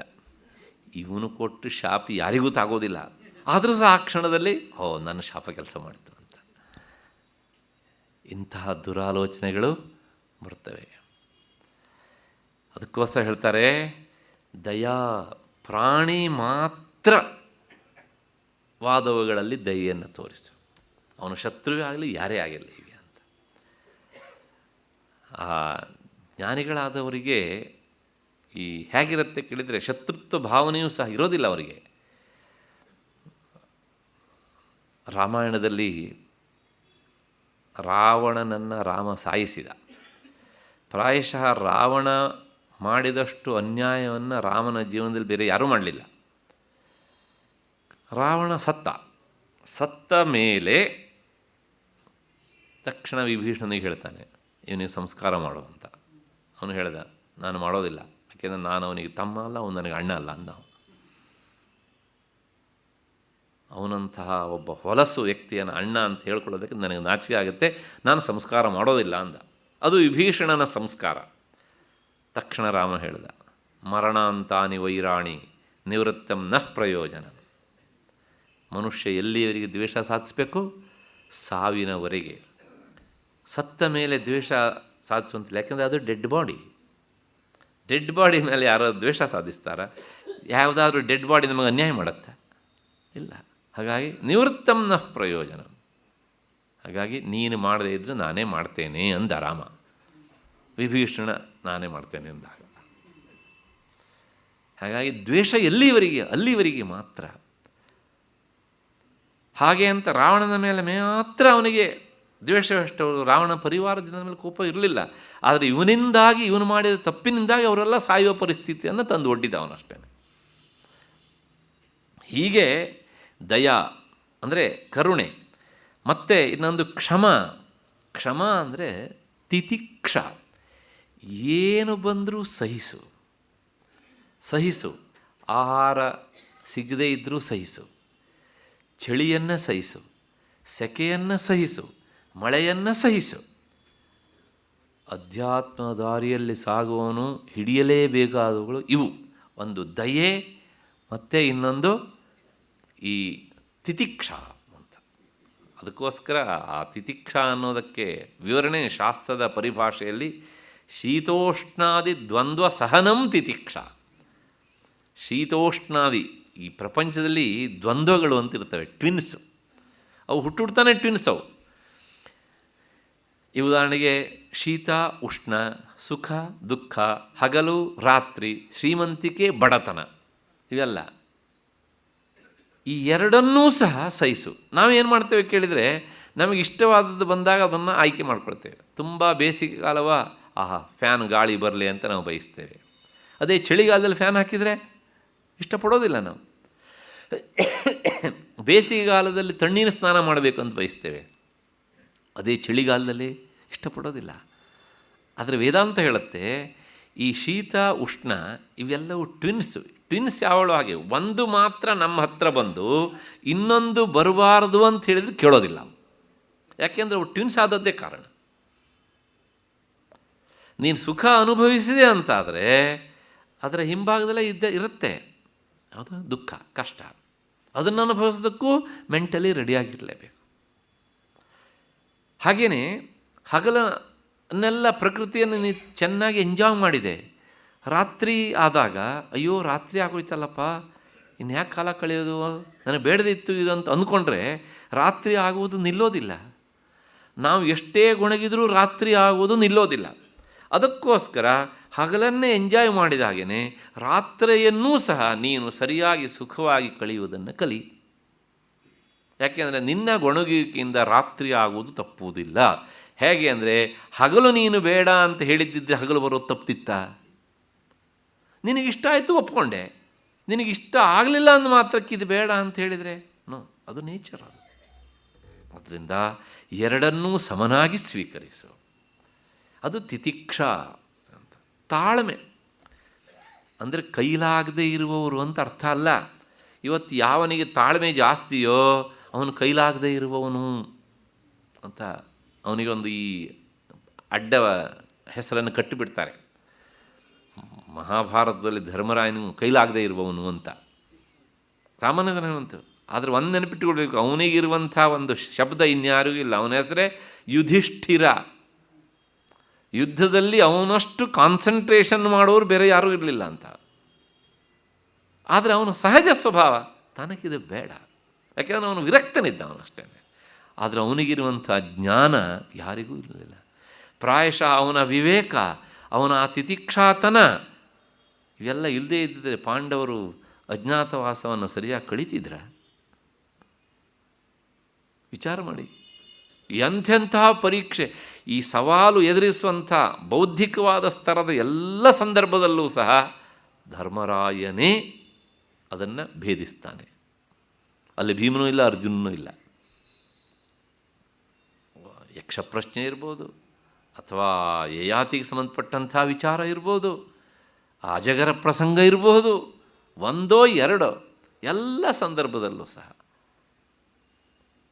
ಹಾಗಾಗಿ ತಿತಿಕ್ಷ, ಸಹಿಸು, ತಾಳ್ಮೆ ಅದು ತೀರಾ ಅನಿವಾರ್ಯ. ಕ್ಷಮಾ, ತಿತಿಕ್ಷ, ಮತ್ತು ಆರ್ಜವಂ, ಅಕುಟಿಲ ಚಿತ್ತತ, ರುಜುತನ, ಪ್ರಾಮಾಣಿಕತನ. ವೇದಾಂತದಲ್ಲಿ ಅಥವಾ ಅಧ್ಯಾತ್ಮ ದಾರಿಯಲ್ಲಿ ಹೇಳುವುದೊಂದು ಮಾಡುವುದೊಂದು ಇರಬಾರ್ದು. ಅವನು ಏನು ಹೇಳ್ತಾನೋ ಅದು ಜೀವನದಲ್ಲಿ ಇರಬೇಕು. ಅವನು ಯಾವ ರೀತಿಯಲ್ಲಿ ಜೀವನ ಸಾಗಿಸ್ತಾನೋ ಅದನ್ನು ಮಾತ್ರ ಹೇಳೋದಕ್ಕೆ ಹಕ್ಕು ಅವನಿಗಷ್ಟೇ.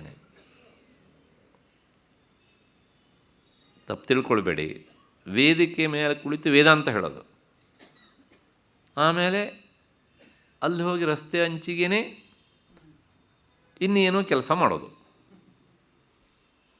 ಅದು ಕುಟಿಲ ಚಿತ್ತತ. ಅದಕ್ಕೋಸ್ಕರ ಆ ಅಕುಟಿಲ ಚಿತ್ತತ ಅಂತ ಶಬ್ದ ಪ್ರಯೋಗ. ಆರ್ಜವ, ರುಜುತನ, ಯಾವಾಗಲೂ ಅವನ ಬದುಕು ತೆರೆದ ಪುಸ್ತಕ. ಹೇಳೋದು ಮಾತ್ರ ತೆರೆದ ಪುಸ್ತಕ, ಅದು ಯಾವಾಗಲೂ ಸಹ ಅದು ಮುಚ್ಚಿಕೊಂಡೇ ಇರ್ತದೆ. ಹಾಗೆ ಆಗಬಾರದು ಅಂತ. ಹಾಗಾಗಿ ಇದನ್ನು ಹಿಡಿಬೇಕು ಅಂದರೆ ರುಜುತನವನ್ನು ರೂಢಿಸಿಕೊಳ್ಬೇಕು. ಮತ್ತು ಮುಂದಿನದು ಆರ್ಜವ ಪ್ರಶಾಂತಿ. ಪ್ರಶಾಂತಿ ಅಂದರೆ ಈ ಮನಸ್ಸಿನ ನಿಗ್ರಹ. ಇಂದ್ರಿಯಗಳಲ್ಲಿ ಅಂತರಿಂದ್ರಿಯ ಮತ್ತು ಬಹಿರಿಂದ್ರಿಯ ಅಂತ ಎರಡು ವಿಭಾಗ. ಆ ಅಂತರಿಂದ್ರಿಯ ಮನಸ್ಸನ್ನು ನಿಗ್ರಹಿಸೋದಕ್ಕೆ ಪ್ರಶಾಂತಿ ಅಂತ. ಅಂದರೆ ಮನುಷ್ಯನಿಗೆ ಶಾಂತಿ ಸಿಗಬೇಕು ಅಂದರೆ ಮನಸ್ಸನ್ನು ನಿಗ್ರಹಿಸಿದ ಆತನಿಗೆ ಮಾತ್ರ ಶಾಂತಿ. ಯಾವನ ಮನಸ್ಸು ನಿಗ್ರಹಕ್ಕೆ ಬಂದಿಲ್ವೋ ಅವನು ಕೇವಲ ಪ್ರಶಾಂತಿ ಅಂತ ಹೆಸರಿಟ್ಕೊಳ್ಬೋದು ಮನೆಗೆ, ಆದರೆ ಅವನಿಗೆ ಶಾಂತಿ ಇರುವುದಿಲ್ಲ. ಹಾಗಾಗಿ ಪ್ರಶಾಂತಿ ಅಂತ. ಮತ್ತು ಮುಂದಿನದು ದಾಂತಿ. ಕೇವಲ ಮನಸ್ಸನ್ನು ಮಾತ್ರ ನಿಗ್ರಹಿಸಿದರೆ ಸಾಲದು, ಈ ಬಹಿರಿಂದ್ರಿಯಗಳನ್ನು ಸಹ ನಿಗ್ರಹಿಸಬೇಕು. ಹಾಗಾಗಿ ದಾಂತಿ. ಇವುಗಳನ್ನು ಹೇಗೆ ಮಾಡಬೇಕು ಅಂದರೆ ಈ ಪ್ರತಿದಿನವೂ ಸಹ ಆದರದಿಂದ, ಅಯ್ಯೋ ನಾನು ಮಾಡಬೇಕಲ್ಲ, ಇಂದ್ರಿಯ ನಿಗ್ರಹಿಸಬೇಕಲ್ಲ ಅಂತ ಯಾರಿದ್ದೋ ಒತ್ತಾಯಕ್ಕೋಸ್ಕರ ಮಾಡೋದಲ್ಲ, ಸ್ವತಃ ತನ್ನ ಇಚ್ಛೆಯಿಂದಲೇ ಗೌರವಪೂರ್ವಕವಾಗಿ. ಹೇಗೆ ಗೌರವಪೂರ್ವಕವಾಗಿ ಅಂದರೆ ಇಂದ್ರಿಯ ವಿಷಯಗಳತ್ತ ಮನಸ್ಸನ್ನು ಹರಿಸುವುದನ್ನು ಕಡಿಮೆ ಮಾಡ್ತಾ ಬಂದಾಗ ಇವೆಲ್ಲ ಸಹಜವಾಗಿ ಬರ್ತಾ ಇರ್ತವೆ. ಹೀಗೆ ಅಂತ ಒಂದು ತತ್ವಕ್ಕೆ ಬಲವಾಗಿ ಅಂಟಿಕೊಂಡಾಗ, ಉತ್ತಮ ತತ್ವಕ್ಕೆ ಬಲವಾಗಿ ಅಂಟಿಕೊಂಡಾಗ ಇವೆಲ್ಲ ಅನಾಯಾಸವಾಗಿ ಆಗ್ತಾ ಇರ್ತದೆ. ಕಷ್ಟಪಟ್ಟು ಮಾಡಬೇಕಾದ್ದಿಲ್ಲ. ಅದಕ್ಕೋಸ್ಕರ ಹೇಳ್ತಾರೆ ನಿತ್ಯ ಮಾದರಾತ್.